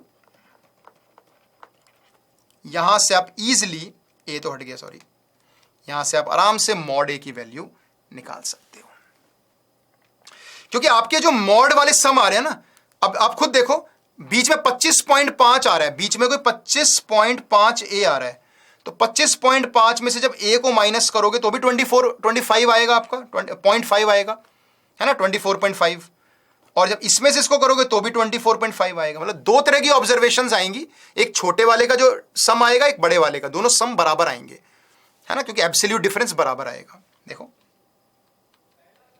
तो 25.5 आ गया, वही सेम काम जो मैंने बोला आपको। देखो तो यहां पे जब सॉल्व करेंगे, यहां पे एपी का फॉर्मूला लगाएंगे, तो अल्टीमेटली मॉड ए की जो वैल्यू आ जाएगी, आप देख सकते हो, वो आ जाएगी 4। तो 4 will be the right answer. Clear है सबको, ये वाला पार्ट समझ में आ रहा है? इसके अंदर 25.5 इज द मीडियन, तो उससे पहले वाली जो ऑब्जर्वेशंस है और जो बाद वाली ऑब्जर्वेशन, तो उनके अबाउट जो डेविएशंस आएंगी वो सेम आएंगी, है ना। ए और 25.5 में जो डिफरेंस है वो 24.5 का है, और 25.5 और 50 में भी जो डिफरेंस है वो 24.5 का ही है। तो अल्टीमेटली इसलिए 2 टाइम्स हमने मल्टीप्लाई किया है, यहाँ पे 2 इसलिए आया है। तो yes, the correct answer will be 4। Now let's come to the most important part, जिससे सबसे ज्यादा सवाल पूछे जाते हैं जेई मेन में, सबसे फेवरेट टॉपिक है जेई मेन वालों का, और क्वेश्चन को थोड़ा सा डिफिकल्ट या थोड़ा लेंदी बनाना हो, थोड़ा नहीं काफी लेंदी बनाना हो, तो वेरिएंस टर्म यूज कर लो, वेरिएंस या स्टैंडर्ड डेविएशन यूज कर लो, तो बच्चा जो है वो अपने आप ही थोड़ा घबरा जाएगा, अरे ये वेरिएंस का सवाल आ गया, यानी किसमें कैलकुलेशन इन्वॉल्व होगी। जब तक मीन का सवाल है या नॉर्मल मीडियन का सवाल है या फिर सिंपल मीन डेविएशन के क्वेश्चंस हैं, वहां तक तो हम फिर भी संभाल लेते हैं, है ना। लेकिन वेरिएंस और स्टैंडर्ड डेविएशन के जो क्वेश्चंस होते हैं, दे आर लेंदी क्वेश्चंस। लेकिन अगर प्रैक्टिस कर रखी है तो क्वेश्चंस सॉल्व हो जाते हैं विद इन 4 मिनट्स और 5 मिनट्स, इतना टाइम हम सवाल को दे सकते हैं। क्वेश्चन बहुत कॉम्प्लिकेटेड है, बहुत लेंदी है, बहुत इंफॉर्मेशन है, समझ नहीं आ रहा है, तो वी कैन लीव इट। अगर क्वेश्चन आपको लग रहा है आपकी डोमेन का है तो बिल्कुल सॉल्व करना चाहिए आपको, ठीक है, ओके। तो वेरिएंस क्या होता है? Variance is sigma of xi minus x बार का स्क्वायर अपॉन टोटल ऑब्जर्वेशंस। इसका एक फॉर्मूला और होता है, mean of x squares, mean of squares minus mean का स्क्वायर। अभी दिखाऊंगा, देखो, है ना, ये आपने प्रोबेबिलिटी में भी पढ़ा होगा, अगर 12th में पढ़ लिया है तो। ये होता है वेरिएंस का formula, sigma xi minus x बार मीन का स्क्वायर अपॉन टोटल ऑब्जर्वेशंस, ये फॉर्मूला होता है। अब मैं जो आगे प्रूफ दिखा रहा हूं उसको आप समझ भी सकते हो, नहीं तो डायरेक्टली रिजल्ट याद कर लो। मैंने बस क्या किया है, होल स्क्वायर को ओपन किया और स्प्लिट किया है, तो स्प्लिट करने के बाद जो फॉर्मूला बना है वो ये है, sigma xi square by n, मतलब ये x1 square, x2 square, x3 square इन सबका मीन है, यानी कि स्क्वायर्स का मीन है ना, स्क्वायर्स ऑफ द मीन। तो इसको स्क्वायर्स बोलते हैं हम लोग, सॉरी मीन ऑफ स्क्वायर्स, है ना, क्योंकि x1 स्क्वायर, x2 स्क्वायर जो स्क्वायर्स है उसका मीन है। और माइनस ये आपका x बार का स्क्वायर है, भाई ये क्या है, xi बाई n क्या होता है, ये एक्चुअली x बार ही तो होता है, तो इसका स्क्वायर है, यानी x बार का स्क्वायर है। So finally this is called mean of squares and this is square of mean. तो या ऐसे याद रखो, मैं बताता हूं, expectation of x square minus expectation of x का स्क्वायर। एक्सपेक्टेशन का मतलब होता है मीन ही होता है, तो एक्सपेक्टेशन ऑफ x स्क्वायर का मतलब x स्क्वायर का मीन, x स्क्वायर का मीन मतलब x1 square xn square by n, ये हो जाएगा। और एक्सपेक्टेशन का स्क्वायर मतलब मीन का स्क्वायर। सो ये फॉर्मूला ज्यादा यूज होता है वेरिएंस का, मैक्सिमम फॉर्मूला बेटा यही यूज होता है। वेरिएंस का मैक्सिमम टाइम जो फॉर्मूला यूज होगा वो यही वाला फॉर्मूला यूज होगा, x1 स्क्वायर से xn स्क्वायर का mean by n minus mean का स्क्वायर। तो ध्यान रखना, ये भी याद रख सकते हो, ऐसे कोई प्रॉब्लम नहीं है इसको याद रखने में, लेकिन स्टिल ये भी काफी इंपॉर्टेंट है। ज्यादातर ये नीचे वाला फॉर्मूला यूज होने वाला फॉर्मूला है, इससे कैलकुलेशन स्टिल थोड़ी आसान हो जाती है। ठीक है, ओके। तो वेरिएंस का फॉर्मूला में याद हो चुका है ना। Variance of discrete frequency distribution क्या होगा, आप ही बता दो। फ्रीक्वेंसी के वाले पार्ट में यहां पे fi आ जाएगा और नीचे टोटल ऑब्जर्वेशंस में सिग्मा fi आ जाएगा, यानी कैपिटल n आ जाएगा, खत्म। देख लो, तो 1 बाई n कैपिटल N यानी sigma fi, sigma of fi into xi minus x by square. Frequency वाले पार्ट में क्या होगा, बस कुछ नहीं होगा, जैसे वो मीन डेविएशन में क्या हुआ था, fi मल्टीप्लाई हो गया था, यहां भी fi मल्टीप्लाई हो जाएगा, xi माइनस x बार का स्क्वायर ही रहेगा और नीचे कैपिटल N आएगा विच इज सिग्मा fi, बस ये हो जाता है। तो अगर फ्रीक्वेंसी वाली टेबल दे रखी है, क्लास इंटरवल वाले सवाल भी आ जाते हैं, पर अगर फ्रीक्वेंसी वाली टेबल दे रखी है तो आपको ये फॉर्मूला लगाना है। क्लास इंटरवल में कुछ नहीं करना, कोई टेंशन लेनी प्लीज बच्चों। क्लास इंटरवल वाले में xi के लिए आपको उस क्लास इंटरवल का मिड पॉइंट लेना होता है, बस खत्म। अगर आपको क्लास इंटरवल का डेटा दे रखा है और फ्रीक्वेंसी दे रखी है, तो क्लास इंटरवल से xi निकालने का क्या तरीका होता है, उसका मिड पॉइंट लेना। उनके मिड पॉइंट्स को xi बोल दो, fi दे ही रखा है, तो fi xi आ गए तो सारी चीजें आ जाएंगी, मीन भी आ जाएगा और ये वाला जो फॉर्मूले लग रहे हैं ये सारे फॉर्मूले लग जाएंगे। तो क्लास इंटरवल हो या फिर नॉर्मल डिस्क्रीट नॉर्मल आपको xi दे रखा हो, दोनों में घबराने वाली कोई बात नहीं है, फॉर्मूले सब में सेम है। जो भी फ्रीक्वेंसी वाली टेबल्स होती हैं उसमें मीन डेविएशन के फॉर्मूले या फिर ये वेरिएंस के फॉर्मूले बिल्कुल यही होते हैं जो यहां लिखा हुआ है, देखो ये वाले फॉर्मूले।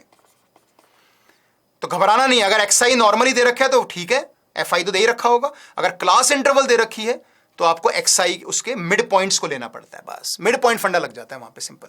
xi आ गया, fi आ गया, सारी चीजें आ गई। ठीक है, तो ये मत सोचना कि नहीं सर आप क्लास इंटरवल का नहीं बता रहे, नॉर्मल फॉर्मूला बता रहे हो। क्लास इंटरवल हो या नॉर्मल डिस्क्रीट फ्रीक्वेंसीज दे रखी हो, बात एक ही है। ठीक है ना, फॉर्मूला ये लगेगा। इस फॉर्मूले को भी एक्सटेंड कर सकते हो, ये है देख लो 1 बाई n आ गया, sigma fi xi square minus इस पूरे मीन का स्क्वायर, ये मीन ही तो है भाई, ये क्या है, ये आपका स्क्वायर्स का मीन है। देखो सिग्मा fi xi स्क्वायर यानी xi स्क्वायर जो है उसका मीन है, तो डिवाइड बाई n, और ये आपका मीन का स्क्वायर है। मीन तो हमें पता ही है क्या होता है, मीन क्या होता है, सिग्मा xi अपॉन n, ये तो होता है मीन। ठीक है, तो स्क्वायर्स का मीन माइनस, यहां पे ध्यान रखना, ठीक है ना। तो ये फॉर्मूला आपको ध्यान रखना पड़ेगा कि स्क्वायर्स का मीन माइनस मीन का square is the formula for the variance. तो वेरिएंस का ये फॉर्मूला होता है। Standard deviation is nothing but the square root of, positive square root of the variance. तो positive square root of the variance जो होता है उसको हम स्टैंडर्ड डेविएशन बोलते हैं। मतलब standard deviation is nothing but root of V और या फिर root of sigma. Sigma generally होता है आपका standard deviation, sigma square sorry, है ना। तो ये हो जाएगा स्टैंडर्ड डेविएशन जिसको हम सिग्मा बोलते हैं सर। तो रूट ऑफ वेरिएंस, तो वेरिएंस आपका सिग्मा स्क्वायर होता है। तो ये नोटेशंस ध्यान रखना। Let's do some examples. The variance of the first n natural numbers, तो हमें पहले n नेचुरल नंबर्स का वेरिएंस बताना क्या आएगा। तो वेरिएंस का फॉर्मूला होता है एक्सपेक्टेशन यानी मीन ऑफ एक्स स्क्वायर, है ना। तो स्क्वायर्स का मीन माइनस मीन का स्क्वायर, एक्सपेक्टेशन ऑफ एक्स का होल स्क्वायर। यानी कि यहां पे हो जाएगा sigma xi square by total observations minus यहां पे x बार का स्क्वायर। अब पहले n नेचुरल नंबर्स हैं, मतलब 1 स्क्वायर 2 स्क्वायर से लेके n स्क्वायर बाई n, और माइनस उनका मीन। मीन क्या होता है उनका? n प्लस 1 बाई 2 का स्क्वायर। भाई 1 से लेके n का सम होता है n into N plus 1 by 2, उसका मीन लोगे तो n कट जाएगा तो n प्लस 1 बाई 2 आ जाएगा। और हमें सम ऑफ स्क्वायर का फॉर्मूला भी पता है, n into N plus 1 into 2n plus 1 by 6, तो n कट जाएगा, यह आएगा n plus 1 into 2n plus 1 by 6 minus n plus 1 का स्क्वायर बाई 4। इसको सॉल्व करोगे तो आपको फाइनल आंसर मिल जाएगा जो कि होगा n स्क्वायर माइनस 1 बाई 12। देखो क्लियर है सबको? देखो वही चीज यूज करिए मैंने, मीन का स्क्वायर कर दिया पहले n नेचुरल नंबर्स का और स्क्वायर्स का मीन ले लिया, सॉल्व करोगे तो ये आंसर आ जाएगा। अच्छा ये एक रिजल्ट भी है बेटा, दिस इज अ रिजल्ट, ये एक रिजल्ट भी है, इसको प्लीज याद रखना कि variance of first n natural number is n square minus 1 by 12, है ना? तो रिजल्ट है, रिजल्ट टू रिमेंबर, लिख देता हूं मैं यहां पे, ताकि जब आप इसका स्क्रीनशॉट लो या आपको इसकी पीडीएफ मिले तो एटलीस्ट आपको पता हो कि रिजल्ट हमें याद रखना है कि variance of first n natural numbers is given by n square minus 1 upon 12। ठीक है, चलें आगे, याद रखना बहुत इंपॉर्टेंट फॉर्मूला है। चलो ये वाला सवाल करते हैं, देखते हैं क्या है भाई। The mean of the 5 observations is 5, 5 observation का जो मीन है 5 है। 3 ऑब्जर्वेशन हमें दे रखी है 1 2 6, हमें मीन डेविएशन बतानी है from the mean of the data. तो ऐसे सवाल छोड़ने नहीं है, धड़ाधड़ करने हैं। तो 5 ऑब्जर्वेशन का जो मीन है वो 5 है, यानी कि सम ऑफ ऑब्जर्वेशन 25 है। इसमें से 3 ऑब्जर्वेशन है 1 2 6, यानी पहली ऑब्जर्वेशन 1 है, दूसरी 2 है, फिर 6 है।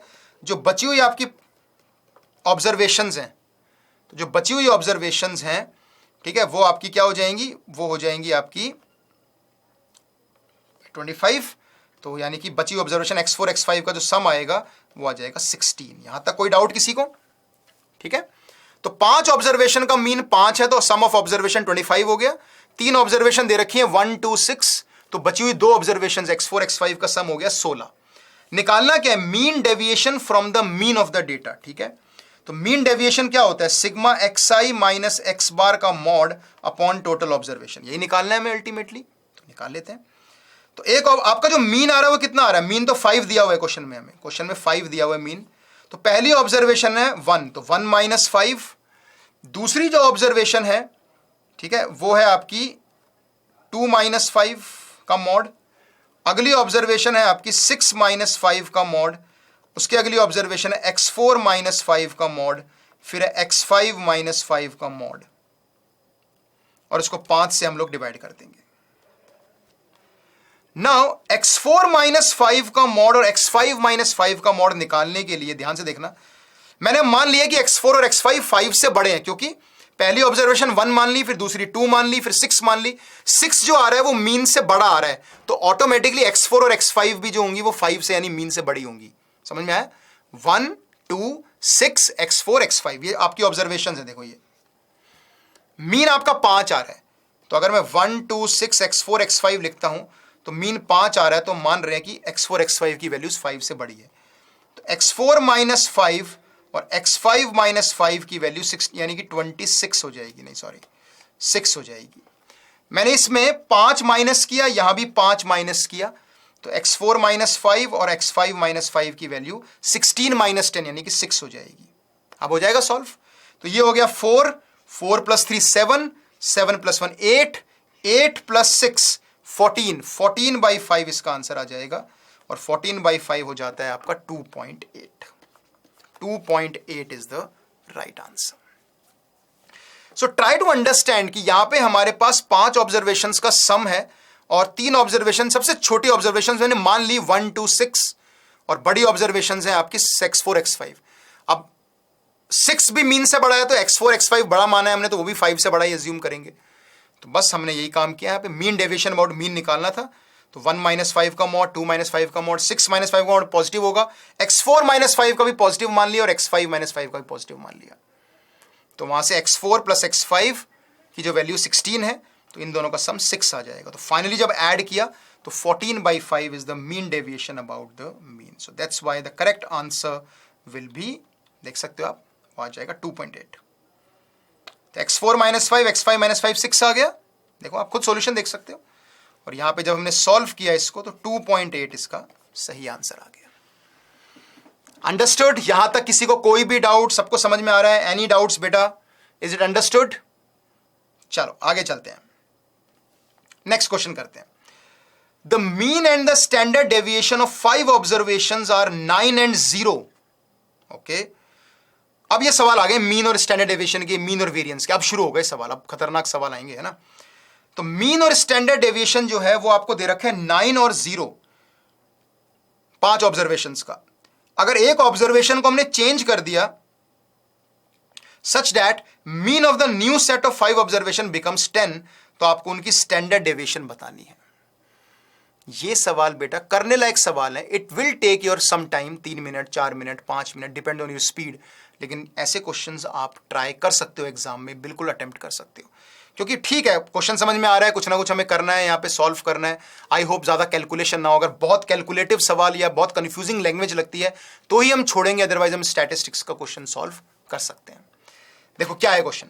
मीन दे रखी है 5 ऑब्जर्वेशन का 9, यानी कि अगर मेरे पास ये 5 ऑब्जर्वेशन हैं तो इसका मीन अगर आपको दिया हुआ है 9, तो इनका सम आ जाएगा 45। ठीक है। अच्छा, स्टैंडर्ड डेविएशन आपको 0 दिया है, मतलब वेरिएंस आपको 0 दिया है। अच्छा, तो वेरिएंस हो जाता है xi माइनस एक्स बार का स्क्वायर बाई एन का सिग्मा। ये 0 दिया है, यानी xi minus x1 minus X bar का स्क्वायर भी plus x2 minus X bar का square plus x3 minus X bar का स्क्वायर, यानी स्क्वायर का सम 0 आ रहा है। अगर स्क्वायर का सम 0 आ रहा है, इसका मतलब क्या हुआ कि सारी टर्म्स 0 होंगी, यानी xi माइनस एक्स बार भी 0 होगा, x2 माइनस एक्स बार भी 0 होगा। मतलब x1 x2 सारी की सारी वैल्यू x बार के बराबर होंगी, और x बार आपको 9 दिया हुआ है, यानी सारी ऑब्जर्वेशन इनिशियली 999 है, 9999 और 9 है ना। मजेदार सवाल। तो मीन आपको दे रखा है आपको 5 9 ऑब्जर्वेशंस का, सॉरी 5 ऑब्जर्वेशंस का 9 दिया हुआ है, और स्टैंडर्ड डेविएशन यानी वेरिएंस आपको दे रखी है 0, यानी कि स्क्वायर का सम आ गया 0। स्क्वायर का सम 0 आने का मतलब है कि सारे टर्म 0 हो गए, मतलब सारी ऑब्जर्वेशन मीन के बराबर ही हो गई, यानी सारी ऑब्जर्वेशंस 99999 हो गई। ठीक है।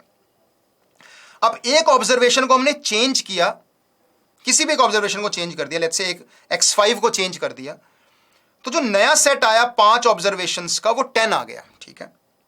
तो मैंने 9999 और एक नई ऑब्जर्वेशन ऐड कर दी x5 डैश, तो इसका जो मीन आएगा बाय 5 करके वो 10 आ गया, है ना। मैंने एक 9 हटा दी, एक नई ऑब्जर्वेशन ऐड कर दी, है ना।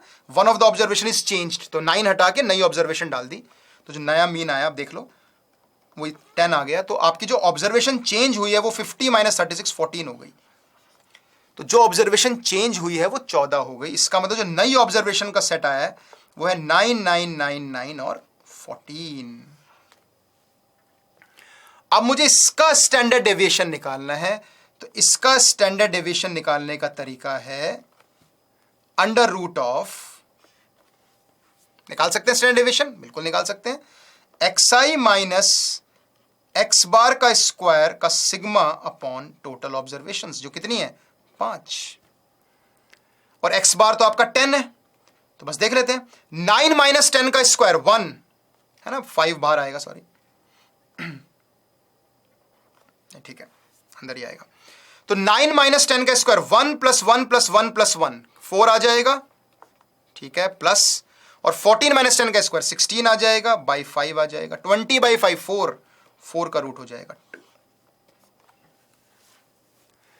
तो आप देख सकते हो कि कौन सा फॉर्मूला लगाना है। आप वाला फॉर्मूला भी लगा सकते हो कि स्क्वायर्स का मीन माइनस मीन का स्क्वायर, वो भी लगा सकते हो, लेकिन मैंने यहां पे फॉर्मूला लगा दिया xi माइनस एक्स बार का स्क्वायर।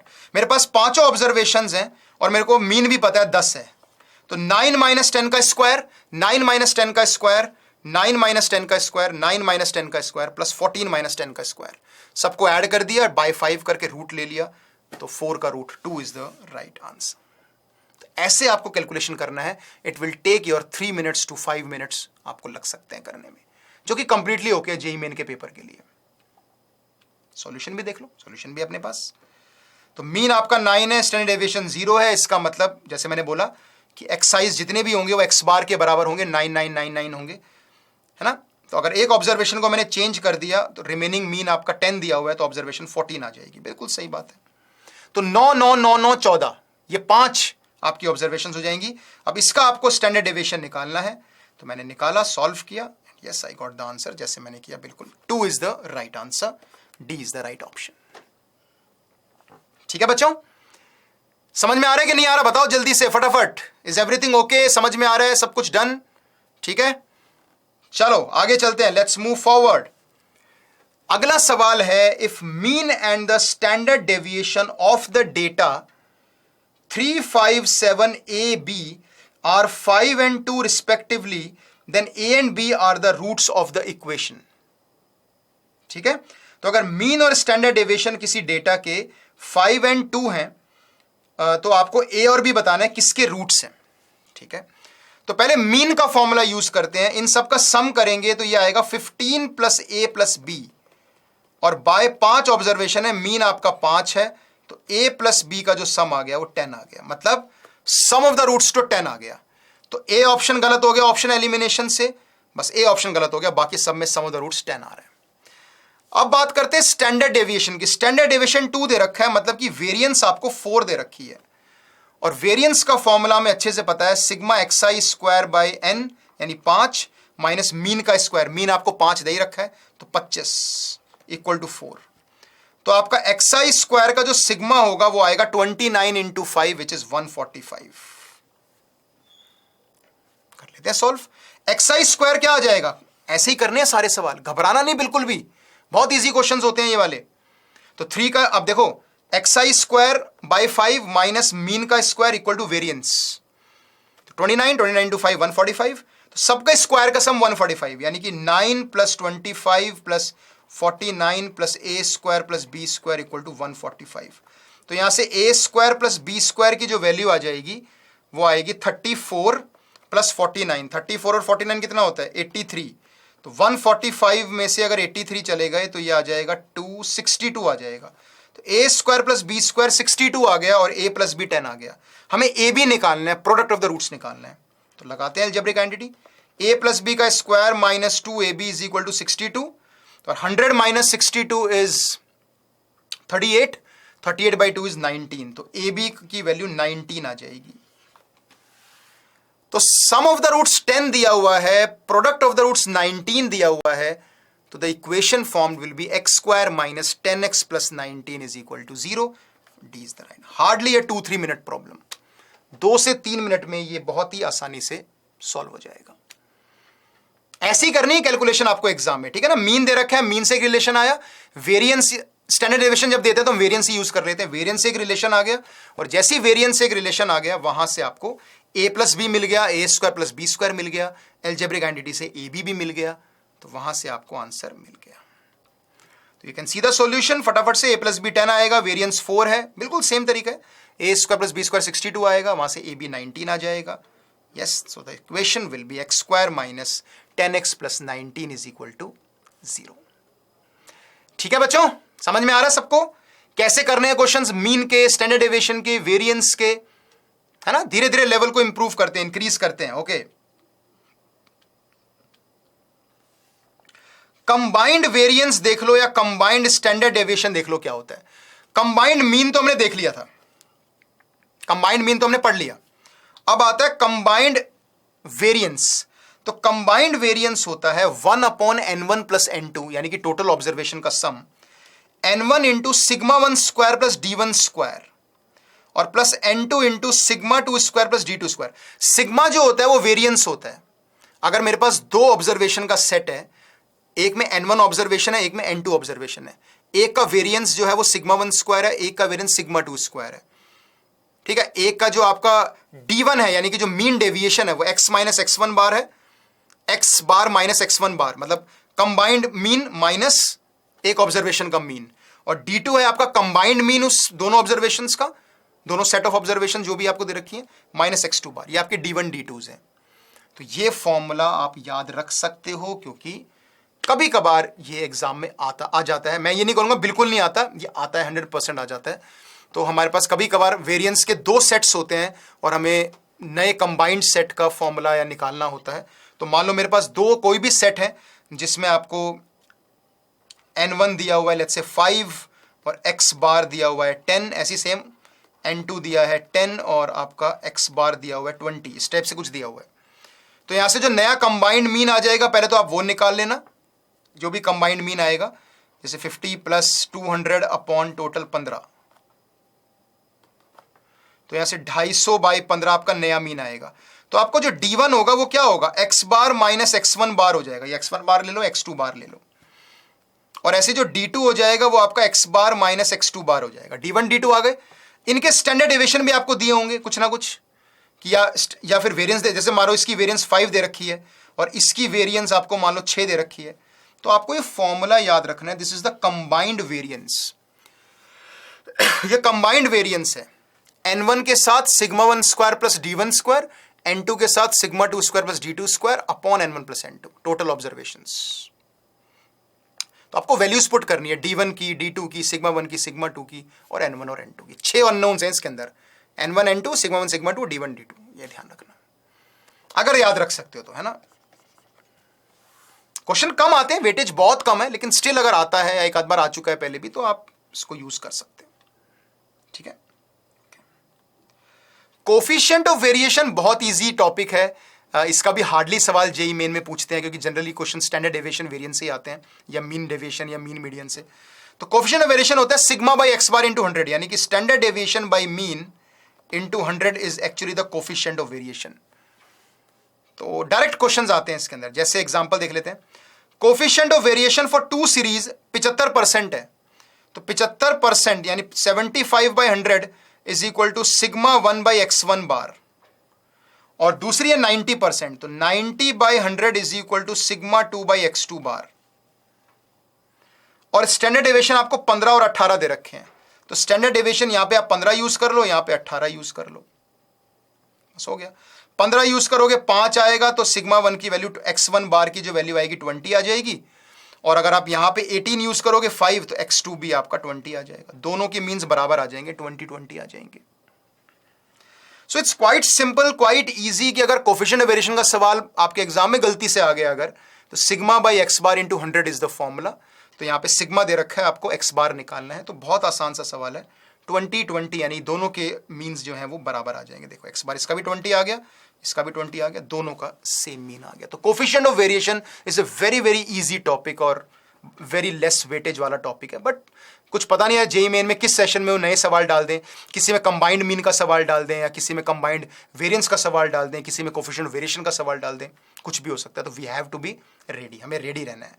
2022 की तरह हमें सरप्राइज नहीं होना कि नहीं यार ये क्या सवाल आ गया, एकदम से क्या पूछ लिया, ठीक है। तो we have to be ready, कुछ भी आ सकता है। अभी तक की लो वेटेज थी, पर क्या पता अगले 2023 वाले जेईई मेन में हाई वेटेज बन जाए, ठीक है ना। Okay, so next topic is of utmost important, ये बहुत इंपॉर्टेंट प्रॉपर्टी है शिफ्टिंग ऑफ ओरिजिन की और चेंज ऑफ स्केल की। शिफ्टिंग ऑफ ओरिजिन का मतलब है किसी ऑब्जर्वेशन में कुछ नंबर ऐड सब्ट्रैक्ट करना, चेंज ऑफ स्केल का मतलब है किसी ऑब्जर्वेशन में नंबर्स मल्टीप्लाई या डिवाइड करना। I repeat, shifting of origin का मतलब जैसे x1 x2 दो ऑब्जर्वेशंस हैं, मैंने x1 में कुछ 3 ऐड कर दिया, x2 में भी 3 ऐड कर दिया, तो that means shifting of origin. तो आपने इन ऑब्जर्वेशंस में क्या किया, 3-3 ऐड कर दिए, और अगर मैं उनको 3-3 से मल्टीप्लाई कर दूं तो that is called change of scale, कि हमने 3 से मल्टीप्लाई कर दिया या डिवाइड कर दिया, ठीक है। तो अब जो भी आपके मीन डेविएशंस होते हैं या जो वेरिएंस स्टैंडर्ड डेविएशंस होते हैं, इनमें शिफ्टिंग ऑफ ओरिजिन का और चेंज ऑफ स्केल का क्या फर्क पड़ता है, ये आपको जानना है। देखो, किसी भी डिस्ट्रीब्यूशन में अगर कुछ सेम कांस्टेंट वैल्यू अगर ऐड या सब्ट्रैक्ट की जाए, ऐड भी नहीं सब्ट्रैक्ट भी कर सकते हैं, फ्रॉम ईच ऑब्जर्वेशन, तो उसको बोलते हैं शिफ्टिंग ऑफ ओरिजिन। जैसे x1 x2 में मैं 3 ऐड करूं या सब्ट्रैक्ट करूं, उसे शिफ्टिंग ऑफ ओरिजिन बोलते हैं। जैसे अगर ये 5 डेटा है आपके पास, अगर मैं इसमें कुछ इसका मीन जो आ रहा है वो आपका 3 आ रहा है, मान के चलो, ठीक है ना, तो अगर मैं इसमें 1 ऐड कर देता हूं तो आपका जो मीन होगा वो भी 1 से इंक्रीज हो जाएगा। इसका मतलब अगर आप ऑब्जर्वेशंस में शिफ्टिंग ऑफ ओरिजिन करते हो, यानी कुछ ऑब्जर्वेशंस को एक सेम नंबर से ऐड या सब्ट्रैक्ट करते हो, तो आपका मीन भी उसी ही नंबर में, उसी नंबर से ऐड या सब्ट्रैक्ट हो जाएगा। तो ये बहुत इंपॉर्टेंट फॉर्मूला है शिफ्टिंग ऑफ ओरिजिन का। तो शिफ्टिंग ऑफ ओरिजिन का मीन पे क्या फर्क पड़ता है, वेरिएंस पे क्या फर्क पड़ता है, स्टैंडर्ड डेविएशन पे क्या फर्क पड़ता है, ये सब बताऊंगा मैं आपको। तो ध्यान रखना, अगर किसी ऑब्जर्वेशन में मैंने कुछ नंबर एक नंबर ऐड कर दिया या सब्ट्रैक्ट कर दिया सारी ऑब्जर्वेशन में से सेम नंबर, तो आपकी मीन भी उसी नंबर से ऐड सब्ट्रैक्ट हो जाता है। एग्जांपल आपके सामने है, देख लो। पहले मीन आपका 3 था, मैंने सबको एक एक से बढ़ा दिया तो मीन भी 1 से बढ़ गया, यानी कि पहले 3 था तो अब 4 हो गया। बहुत ही इंपॉर्टेंट फॉर्मूला है। तो एक्स बार भी एक्स बार प्लस 1 से चेंज हो जाएगा। अगर मैं हर एक ऑब्जर्वेशन में कुछ नॉन जीरो वैल्यू मल्टीप्लाई या डिवाइड करूं, उसे बोलते हैं चेंज ऑफ स्केल। तो मीन पे क्या फर्क पड़ेगा चेंज ऑफ स्केल का? क्या आप ही बताओ क्या फर्क पड़ेगा अगर मैं सारी ऑब्जर्वेशंस को 3 से मल्टीप्लाई कर दूं, सारी ऑब्जर्वेशंस को, तो मीन पे क्या फर्क पड़ेगा? 3 कॉमन आ जाएगा तो मीन भी फाइनली 3 से मल्टीप्लाई हो जाएगा। तो आप ऑब्जर्वेशंस में कुछ ऐड या सब्ट्रैक्ट करो तो मीन में भी वही नंबर ऐड सब्ट्रैक्ट हो जाता है। अगर किसी ऑब्जर्वेशंस को आप एक ही नंबर से डिवाइड या मल्टीप्लाई कर रहे हो तो मीन भी फाइनली उसी नंबर से डिवाइड या मल्टीप्लाई हो जाता है। यानी मीन अफेक्ट होता है चेंज ऑफ स्केल से और शिफ्टिंग ऑफ ओरिजिन से, यानी मीन पे फर्क पड़ता है भाई। ठीक है भैया, तो मीन पे फर्क पड़ेगा भाई। अगर मेरे पास 5 नंबर का डेटा है, ये 5 नेचुरल नंबर्स हैं, अगर मैं इसमें कुछ नंबर मल्टीप्लाई कर देता हूं, जैसे 2 से मल्टीप्लाई कर दिया तो ओरिजिनल मीन आपका 3 आ रहा था, तो अब जो नया मीन आएगा वो 6 आ जाएगा, क्योंकि सारी ऑब्जर्वेशन 2 से मल्टीप्लाई हो गई हैं।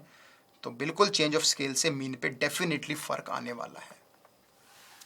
तो mean is one thing which is affected by change of scale and shifting of origin. ध्यान रखना, ये डायरेक्ट प्रॉपर्टी है। ठीक है, डायरेक्ट प्रॉपर्टी अगर आपको ध्यान रहेगी तो आपके लिए अच्छा रहेगा। Okay, mean is dependent of the change of origin, यानी कि अगर value of mean will change if in a series a constant is added और subtracted to all observations, mean change हो जाएगा, उसी हिसाब से चेंज हो जाएगा। Similarly mean is affected by change of scale, अगर ऑब्जर्वेशंस को मल्टीप्लाई डिवाइड करोगे तो मीन भी ऑब्वियसली मल्टीप्लाई डिवाइड उसी कांस्टेंट से हो जाएगा। बहुत बढ़िया जी। स्टैंडर्ड डेविएशन और वेरिएंस शिफ्टिंग ऑफ ओरिजिन से कोई फर्क नहीं पड़ता।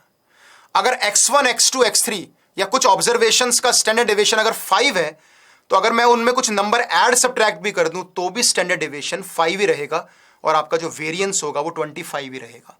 तो फर्क नहीं पड़ने वाला। So standard deviation and variance is independent of change of origin, यानी कि अगर मैं किसी सीरीज में ऑब्जर्वेशन में कोई नंबर ऐड सब्ट्रैक्ट भी करता हूं तो स्टैंडर्ड डेविएशन और वेरिएंस पे कोई फर्क नहीं पड़ने वाला। ठीक है, हाँ, लेकिन स्टैंडर्ड डेविएशन जो है वो चेंज ऑफ स्केल से जरूर फर्क पड़ता है।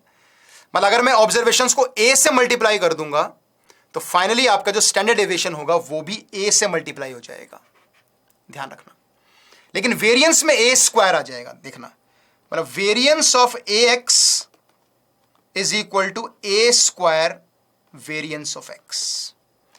वेरिएंस में अगर ax में कुछ a और मतलब कुछ प्लस माइनस b करता हूं तो प्लस माइनस b से फर्क नहीं पड़ता वेरिएंस को, it will be same as ax and a square vx। तो standard deviation is affected by change of scale if all observation are multiply divided by the constant, standard deviation will also get multiply divided by this constant. वो standard deviation है।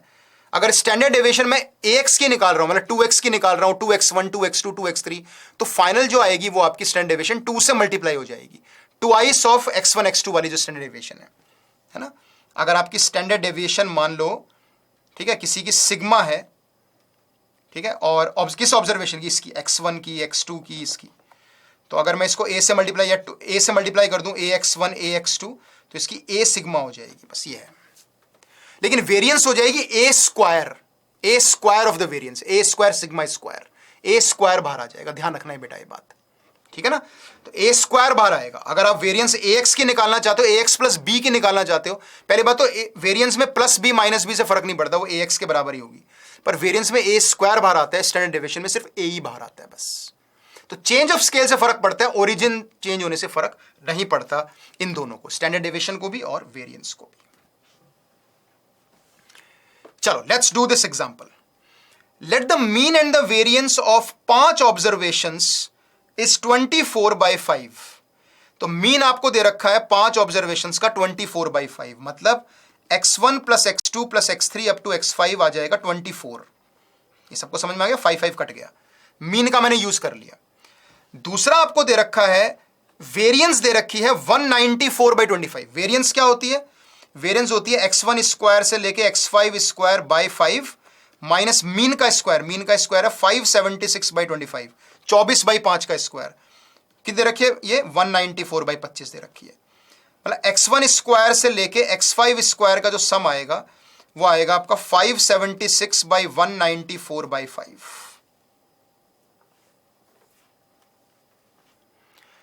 तो 5 observation का mean है 24/5, तो observation का सम हो गया 24। Variance दे रखा है 194/25, तो स्क्वायर का सम मैं निकाल लेता हूं। 576 प्लस 194 कितना होता है भाई? कैलकुलेशन करनी पड़ेगी, ठीक है ना।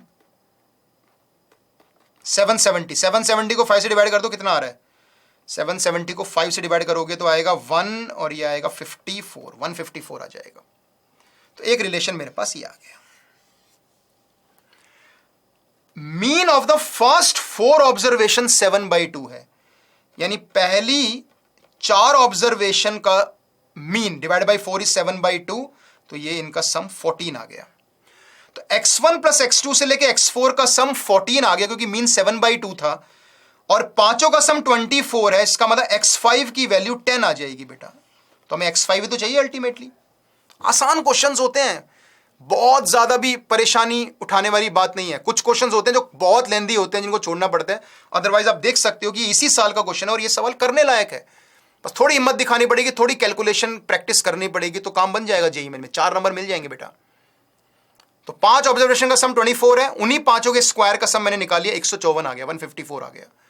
पहली 4 ऑब्जर्वेशन का मीन 7/2 था, यानी उनका सम 14 आ गया। तो 4 का सम 14 है, 5 का 24 है, तो जो पांचवी टर्म बची उसका 10 आ गया। इसका मतलब x1 स्क्वायर से लेके x4 स्क्वायर की वैल्यू 54 हो गई, है ना, क्योंकि 10 का स्क्वायर मैंने उधर माइनस कर दिया 154 में से। अब क्या बचा भाई? अब बचा variance of the first 4 observation a, यानी पहली 4 ऑब्जर्वेशंस का मुझे वेरिएंस निकालना है, ठीक है जी। तो x1 स्क्वायर से लेके x4 स्क्वायर बाई 4 और उसके मीन का स्क्वायर कितना आया था? मीन 4 वाले का मीन आया था 7/2, 49/4। ये आपका a आ जाएगा। इनफैक्ट आपका 4a आ जाएगा इन सब का सम, x4 का स्क्वायर माइनस 49। 4 से मल्टीप्लाई कर दिया उधर, हमें 4a तो चाहिए अल्टीमेटली। तो इनका सम आ गया 54 माइनस 49, 5 आ गया, क्योंकि x1 से स्क्वायर से x4 के स्क्वायर का सम 54 है, तो 5 आ गया। तो 5 प्लस 10 15, तो 15 इसका सही आंसर होगा। B is the right option. तो ये सवाल बेटा इस तरीके से ही सॉल्व करने हैं। इसमें हमें बहुत ज्यादा मतलब कुछ ज्यादा टेंशन लेने वाली कोई बात नहीं है। You have to make your calculation little bit stronger. आपको प्रैक्टिस करनी पड़ेगी उसके लिए। आप प्रीवियस ईयर के क्वेश्चन ही उठा के कर लो, वही काफ़ी है। तो उससे आइडिया लग जाएगा कैसे कैलकुलेशन करनी है ना। और ध्यान से करना जब सवाल करोगे तो, चाहे 1 आध मिनट एक्स्ट्रा ही लग जाए, बट गलती नहीं करनी, क्योंकि -1 से तो वे बेटर है 4 नंबर मिलना, चाहे 1 मिनट हमारी खराबी क्यों ना हो जाए, ठीक है। तो क्वेश्चन समझ में आ गया सबको क्या करना था इसमें?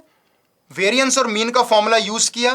पहली 4 ऑब्जर्वेशन का मीन था तो 5वीं ऑब्जर्वेशन आ गई। पहली 4 ऑब्जर्वेशन का वेरिएंस निकालना था, वो हमने निकाल लिया, ठीक है।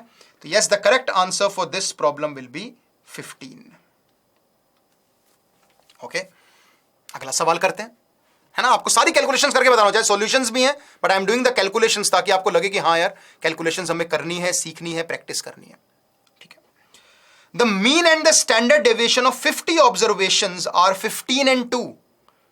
तो मीन दे रखा है 15 और स्टैंडर्ड डेविएशन आपको दे रखा है 2, ठीक है। तो पहले यूज कर लेते हैं ये चीजें, है ना। 50 ऑब्जर्वेशंस हैं, उनका सम आ जाएगा 15 × 50, 750, पहली इक्वेशन। स्टैंडर्ड डेविएशन 2 दे रखा है। कई बार ना स्टैंडर्ड डेविएशन को वेरिएंस मान लेते हैं, गलती कर देते हैं। ध्यान रखना ये चीज, ये गलती हो जाती है हमसे। हम डायरेक्ट फॉर्मूला लगा देते हैं कई बार। देखो ये कि x1 से स्क्वायर से लेके x50 का स्क्वायर बाई 50 माइनस मीन का स्क्वायर 225 इक्वल टू 2 लगा देते हैं कई बार यहाँ पे। पर बेटा ध्यान रखना ये फॉर्मूला वेरिएंस का है और वेरिएंस स्टैंडर्ड डेविएशन का स्क्वायर होती है, तो यहाँ पे 4 आएगा। कैलकुलेशन थोड़ा ध्यान रखना। तो x सबसे पहले यही करने होते हैं, सबका सम निकाल लो ऑब्जर्वेशंस का और सबके स्क्वायर का सम निकाल लो। पहला काम तो यही होता है जितने भी सवाल आते हैं। यह आएगा 229 × 50, जो भी आएगा चेक कर लें कितना आएगा। 229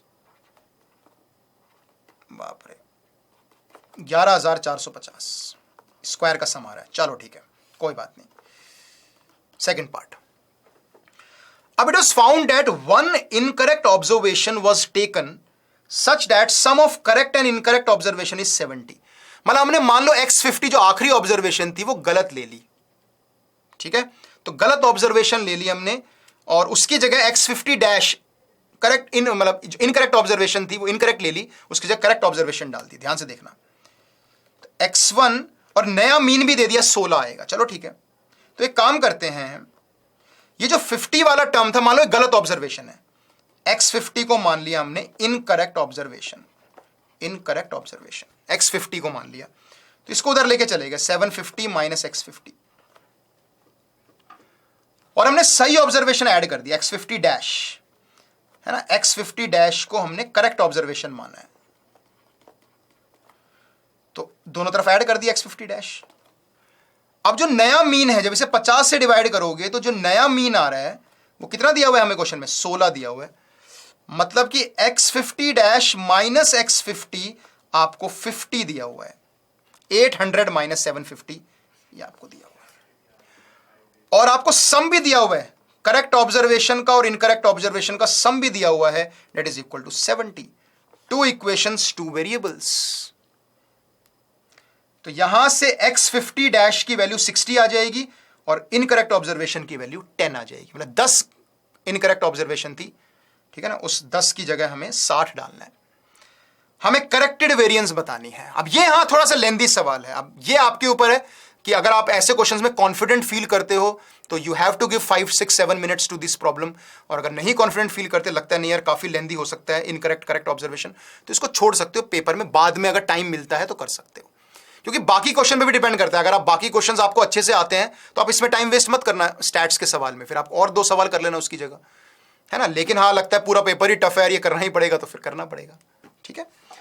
तो 50 का सम 750, अच्छा इसी साल आया, देखो इस साल तो वैसे भी लेंदी क्वेश्चंस आए हैं, और स्क्वायर का सम 11,450 आया है, और फिर हमने क्या किया, करेक्टेड मीन से हमने सॉल्व कर लिया यहाँ पे कि अगले पेज पे कर रहा हूं, करेक्टेड ऑब्जर्वेशन 60 आ गई और इनकरेक्ट ऑब्जर्वेशन 10 आ गई, ठीक है। करेक्टेड वेरिएंस मुझे निकालना है ना, what do you mean by corrected variance? Corrected variance का मेरा मतलब यहां पे ये है कि वेरिएंस जो आएगी करेक्टेड वो आएगी x1 स्क्वायर x2 स्क्वायर से लेकर x49 square plus x50 dash का स्क्वायर, जो करेक्ट ऑब्जर्वेशन है वो लूंगा ना मैं, बाई 50 माइनस जो करेक्टेड ऑब्जर्वेशन का स्क्वायर मीन का स्क्वायर है, ये निकालनी है मुझे, ठीक है जी।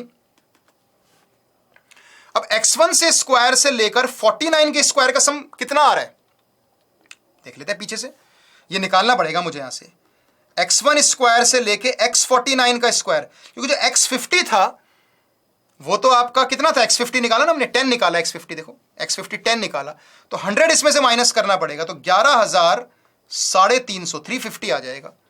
11,350 will be the squares of x1 से लेकर x49, जो आपकी सही ऑब्जर्वेशन थी उसके स्क्वायर का सम 11,350 आ गया, है ना। x50 का स्क्वायर तो मैंने माइनस कर दिया, 11,350 में ऐड करना पड़ेगा x50 का स्क्वायर, यानी 3600 ऐड करने पड़ेंगे, जो सही ऑब्जर्वेशन का स्क्वायर है 60 का स्क्वायर, बाई 50 माइनस 256, यहां से कैंसिल हो गया।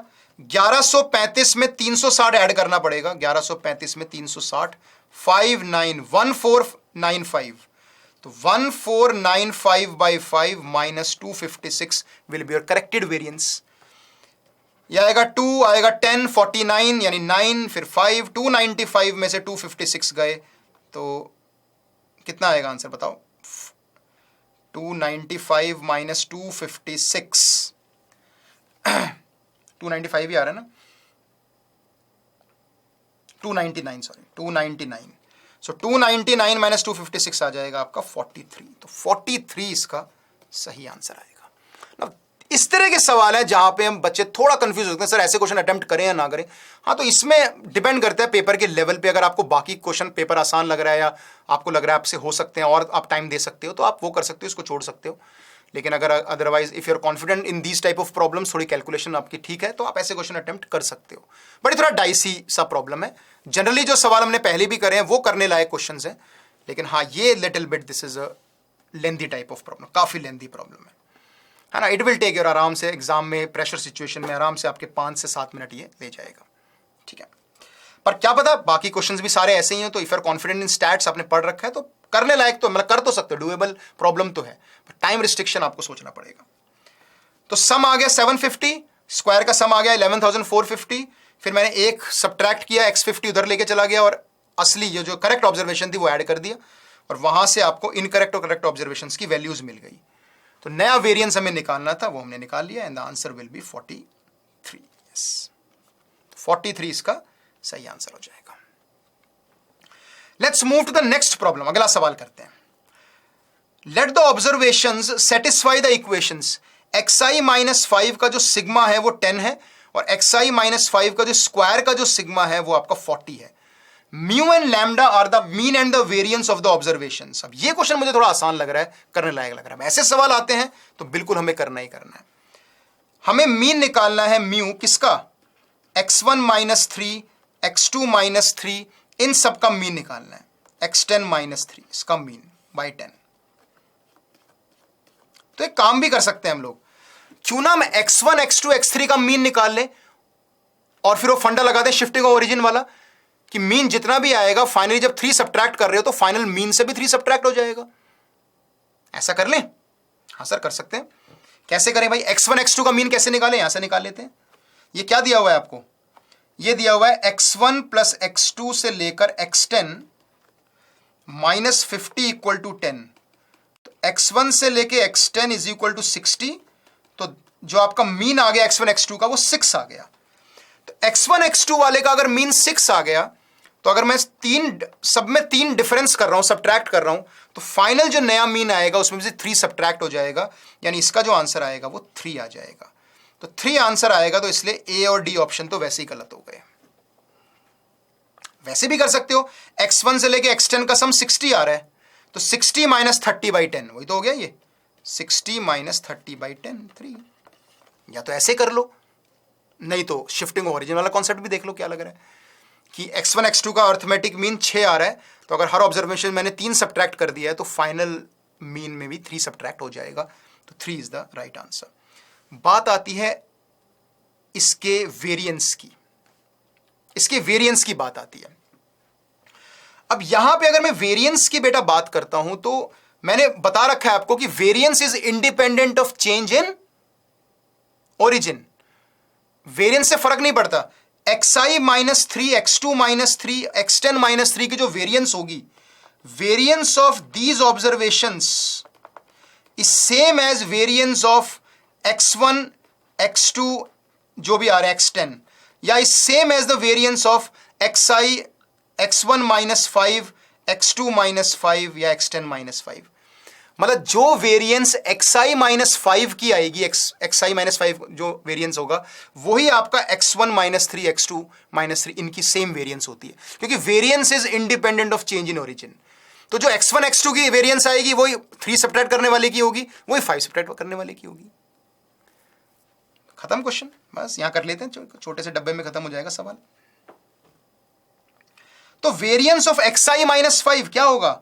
सिग्मा xi माइनस 5 का square by total observations minus xi minus 5 का जो मीन होगा, इन सारी ऑब्जर्वेशन का जो मीन होगा उसका स्क्वायर। तो ये तो हमें दे ही रखा है 40 बाई 10 4 माइनस xi माइनस 5 का मीन कितना होगा आप ही बताओ। xi का मीन कितना आया था सर 6, तो उसमें से 5 सब्ट्रैक्ट करो तो कितना मीन आ जाएगा सर 1। खत्म क्वेश्चन, 3 आ जाएगा वेरिएंस। तो मीन भी 3 आएगा और आपका वेरिएंस भी 3 आ जाएगा। लॉजिक समझ में आ रहा है? इस तरह के सवाल आपके जेईई मेन में पूछे जाते हैं, और ये क्वेश्चंस तो बेटा करने लायक हैं, ये तो 2-3 मिनट के अंदर करने लायक क्वेश्चन है। x1 माइनस 5 का जो आपका मीन आ रहा है, आप वैसे भी सोच सकते हो कि x1 माइनस 5 का जो मीन आ रहा है वो 1 आ रहा है, क्योंकि 10 से जब डिवाइड करेंगे तो मीन 1 आ जाएगा आपका। तो xi माइनस 5 का मीन जब 1 आ रहा है, तो xi माइनस 3 का मीन क्या आएगा आप खुद ही बताओ मुझे। अगर आपका xi माइनस 5 का मीन 1 आ रहा है तो xi माइनस 3 का क्या होगा, दोनों तरफ 2 ऐड कर दो, तो जब दोनों तरफ 2 ऐड करोगे तो 3 मीन होगा। ऐसी कर लो, तो बिल्कुल ओरल सवाल है भाई। xi माइनस 5 का जो मीन है वो 1 आएगा, अगर मैं दोनों तरफ 2 ऐड कर देता हूं तो xi माइनस 3 का मीन 3 आ जाएगा। और सिमिलरली जो वेरिएंस xi माइनस 3 का होगा वही xi माइनस 5 का होगा। तो बस मैंने फॉर्मूला लगा दिया, xi माइनस 5 का स्क्वायर का सिग्मा बाई 10 4 और xi माइनस 5 के मीन का स्क्वायर यानी 1, तो 4 minus 1 is equal to 3 is the right answer. समझ में आ रहा है बच्चों, क्लियर हो रहे हैं कॉन्सेप्ट सारे, कैसे क्वेश्चंस करने हैं स्टैटिस्टिक्स के, किस तरह के सवाल पूछे जाते हैं, क्या थ्योरी है, क्या फॉर्मुलेज हैं और क्या इनकी स्पेशली एप्लीकेशंस हैं, कैसे अपनी कैलकुलेशंस आपको स्ट्रांग करनी है, कर करके क्वेश्चन देखने हैं, तब जाके क्वेश्चन आपसे बन जाएगा जेईई मेन में, भरोसा रखो। ठीक है, चलो अगला सवाल करते हैं। If the variance of the following frequency distribution, okay variance निकाला है हमने 50, तो आपको एक्स निकालना है, क्या आएगा। ओके चलो देखते हैं। मैंने क्या बताया था, क्लास साइज जब दे रखा होता है, क्लास इंटरवल जब दे रखा होता है तो एक्स साइज उनके मिड पॉइंट्स होते हैं। तो आपके एक्स साइज हो जाएंगे, इसका मिड पॉइंट हो जाएगा 15, इसका हो जाएगा 25, इसका हो जाएगा 35। और फ्रीक्वेंसीज आपको दे रखी हैं 2x2। आपको वेरिएंस दे रखा है, आपको वेरिएंस दे रखा है बेटा।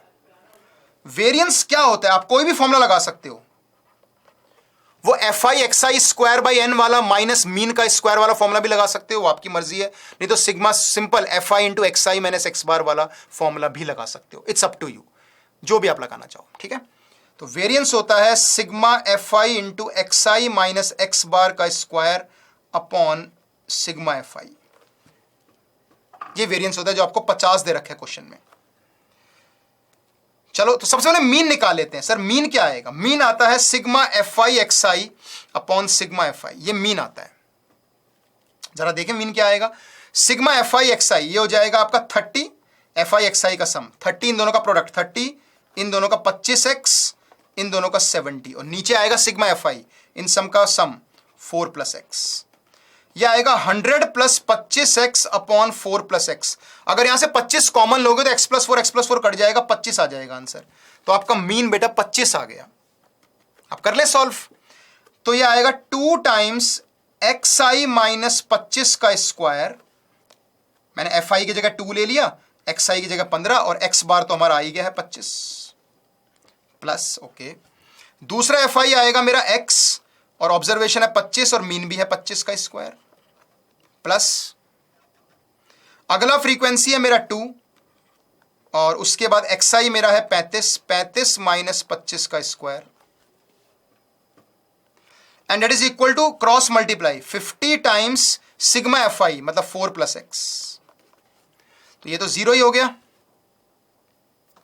ये हो जाएगा आपका 10 का स्क्वायर 200, 10 का ये 100, 200 प्लस 200 क्या आएगा 400 इक्वल टू 200 प्लस 50x। तो x की वैल्यू आ जाएगी बेटा 4 आ जाएगा आंसर। हार्डली टेक योर 3 और 4 मिनट सॉल्व करने में, लेकिन ऐसे क्वेश्चंस हमें छोड़ने नहीं है, निचोड़ के रखने हैं। जेईई मेन में 4 नंबर लेके रहने स्टैटिस्टिक्स में। ठीक है, मुझे पता है बहुत ज़्यादा हाई वेटेज का चैप्टर नहीं है या बहुत लेंदी है, कैलकुलेटिव है, स्टिल अगर आपने फॉर्मूले कर रखे हैं, ये थोड़ी प्रैक्टिस कर रखी है, तो यू नेवर नो यार, आपके एग्जाम में अगर एक मीडियोकर सा सवाल भी आ गया तो 4 नंबर आपके बन जाएंगे। बहुत होते हैं 4 नंबर, बहुत ज़्यादा परसेंटाइल मूव कर जाती है 4 नंबर में। तो सबसे पहले मिड पॉइंट्स xi लिया, fi लिया, मीन निकाला और मैंने फॉर्मूला लगा दिया। आप इसकी जगह वो वाला फॉर्मूला भी लगा सकते थे कि sigma fi into xi square by capital N minus mean का स्क्वायर, वाला फॉर्मूला भी लगा सकते थे। ठीक है, तो उससे भी सेम ही आंसर आता। तो yes, 4 is absolutely the right answer. Clear है सबको ये वाला क्वेश्चन, सबको समझ में आ रहा है? ठीक है, इस क्वेश्चन को आप, एक दो क्वेश्चन आपको होमवर्क भी दूंगा बीच में, इस सवाल को आप होमवर्क में ट्राई करना। अभी देखता हूं और क्वेश्चन भी आएंगे। इस क्वेश्चन को आप होमवर्क में ट्राई करना। Mean and variance of the frequency distribution, mean and variance of the frequency distribution आपको दे रखा है यहां पे, और x दे रखा है x1 x2 x3 x4, और f दिया हुआ है 4 4 अल्फा बीटा, है ना। आपको क्या दे रखा है, x दे रखा है, f दे रखा है। आपको मीन दे रखा है 6, मीन मतलब वो सिग्मा एफ आई एक्स आई, अल्फा बीटा में एक रिलेशन आ जाएगा, और आपको क्या दे रखा है, वेरिएंस दे रखा है, वहां से अल्फा बीटा में एक रिलेशन और आएगा। तो अल्फा बीटा निकल जाएंगे। अगर एक बार अल्फा बीटा निकल गए तो 8 को 7 से रिप्लेस कर देना और मीन निकाल देना नए डेटा का। तो करके देखना, थोड़ा कैलकुलेटिव होगा लेकिन डेफिनेटली आप इसे सॉल्व कर लोगे। तो एक बार इसे जरूर ट्राई करना बेटा, ठीक है? ओके, तो बिल्कुल ये आखिरी सवाल था, तभी मैंने आपको इसमें होमवर्क दे दिया। तो यस, ठीक है, क्लियर हो गया ना कैसे करना है ये वाला क्वेश्चन। तो आपको मीन और वेरिएंस जो है वो दे रखे हैं, और फाइनली आपको यहां पे अल्फा बीटा में 2 इक्वेशंस, 2 वेरिएबल्स अल्फा बीटा मिल जाएंगे, और x3 को फिर बाद में चेंज कर देना, तो नया मीन आपको निकालना होगा। तो इसको ट्राई जरूर करके देखना, तो उससे आपको पता चल जाएगा। So this is all about statistics. तो हर तरह के सवाल हमने ऑलमोस्ट सॉल्व किए, सारी प्रॉपर्टीज के, इनकरेक्ट करेक्ट ऑब्जर्वेशन वाले, या मीन डेविएशन वाले, या मीन मीडियन वाले, है ना, रॉ डेटा हो या फ्रीक्वेंसी वाली डेटाज हो, हमने सारे क्वेश्चंस करके देखे जो भी पिछले कुछ सालों में आए हैं। तो जो क्वेश्चंस बच गए वो आप ट्राई जरूर करना, प्रीवियस ईयर क्वेश्चंस दो, मेहनत करो, प्रैक्टिस करो, फॉर्मूले आपके सामने हैं, इसका पीडीएफ आपको मिल जाएगा, ठीक है? जब ये वीडियो आपके सामने आएगी आप पीडीएफ डिस्क्रिप्शन बॉक्स से डाउनलोड कर सकते हो, ठीक है? नहीं तो आप स्क्रीनशॉट ले सकते हो, फॉर्मूलेज का नोट बना सकते हो, ठीक है? And this is my Telegram channel, जहां पे आपको जो भी वीकली अपडेट्स हैं, टाइम टेबल है, वो सारी चीजें आपको यहाँ पे मिलती चली जाएंगी इस चैनल पे। तो जाने से पहले बेटा please do subscribe to the channel, Aakash Byju's को सब्सक्राइब कर लो, क्योंकि बहुत अच्छे सेशंस आप लोगों के लिए आगे आने वाले हैं, ठीक है? ये मैं हमेशा बोलता हूं, क्वालिटी कंटेंट है, 1 डे 1 चैप्टर सीरीज है, 1 शॉर्ट सीरीज है, या फिर आपका जो लाइव क्लासेस में जो भी आपको कंटेंट आगे आने वाला है, मैराथन्स आने वाली है, वो अटमोस्ट सुपीरियर कंटेंट होगा जो आपको जेई एडवांस और जेई मेन में बहुत हेल्प करेगा। तो डू सब्सक्राइब ताकि कोई भी क्लास आपसे मिस ना हो। और इस सेशन को आई होप सबको समझ में आया होगा ये वाला सेशन, है ना? क्योंकि 1 डे 1 चैप्टर में हमने अप्रॉक्सीमेटली 1 आवर 45 मिनट्स के आसपास में हमने पूरा चैप्टर खत्म किया है, और इसमें हमने पूरी थ्योरी करी है, सारे फॉर्मुलेज देखे हैं, ठीक है? और हर तरह के क्वेश्चंस देखे हैं, एग्जांपल्स, और जो भी आपके जो भी सवालों की जो भी वेराइटी थी वो हमने पूरा यहाँ पे सॉल्व किया है। तो इसको अच्छे से देख लो, सॉल्व कर लो, प्रीवियस ईयर्स लगा लो, और अगर सवाल करने लायक आता है तो हम लोग छोड़ेंगे नहीं ऐसे सवालों को। देखो ऐसे बहुत चैप्टर्स या बहुत सवाल होते हैं जो हमें लगता है सर वीक टॉपिक्स हैं, या लेंदी टॉपिक्स हैं, या टफ टॉपिक है, लेकिन स्टिल कई बार उनसे थोड़े आसान सवाल, मीडियोकर सवाल आ जाते हैं। चाहे वो बाइनोमियल में रिमाइंडर के सवाल हो, पीएनसी में बिल्कुल सिलेक्शन के नॉर्मल सवाल हो, मैथमेटिकल रीजनिंग हो, स्टैटिस्टिक्स हो, ट्रिग्नोमेट्री हो, हाइट एंड डिस्टेंस हो।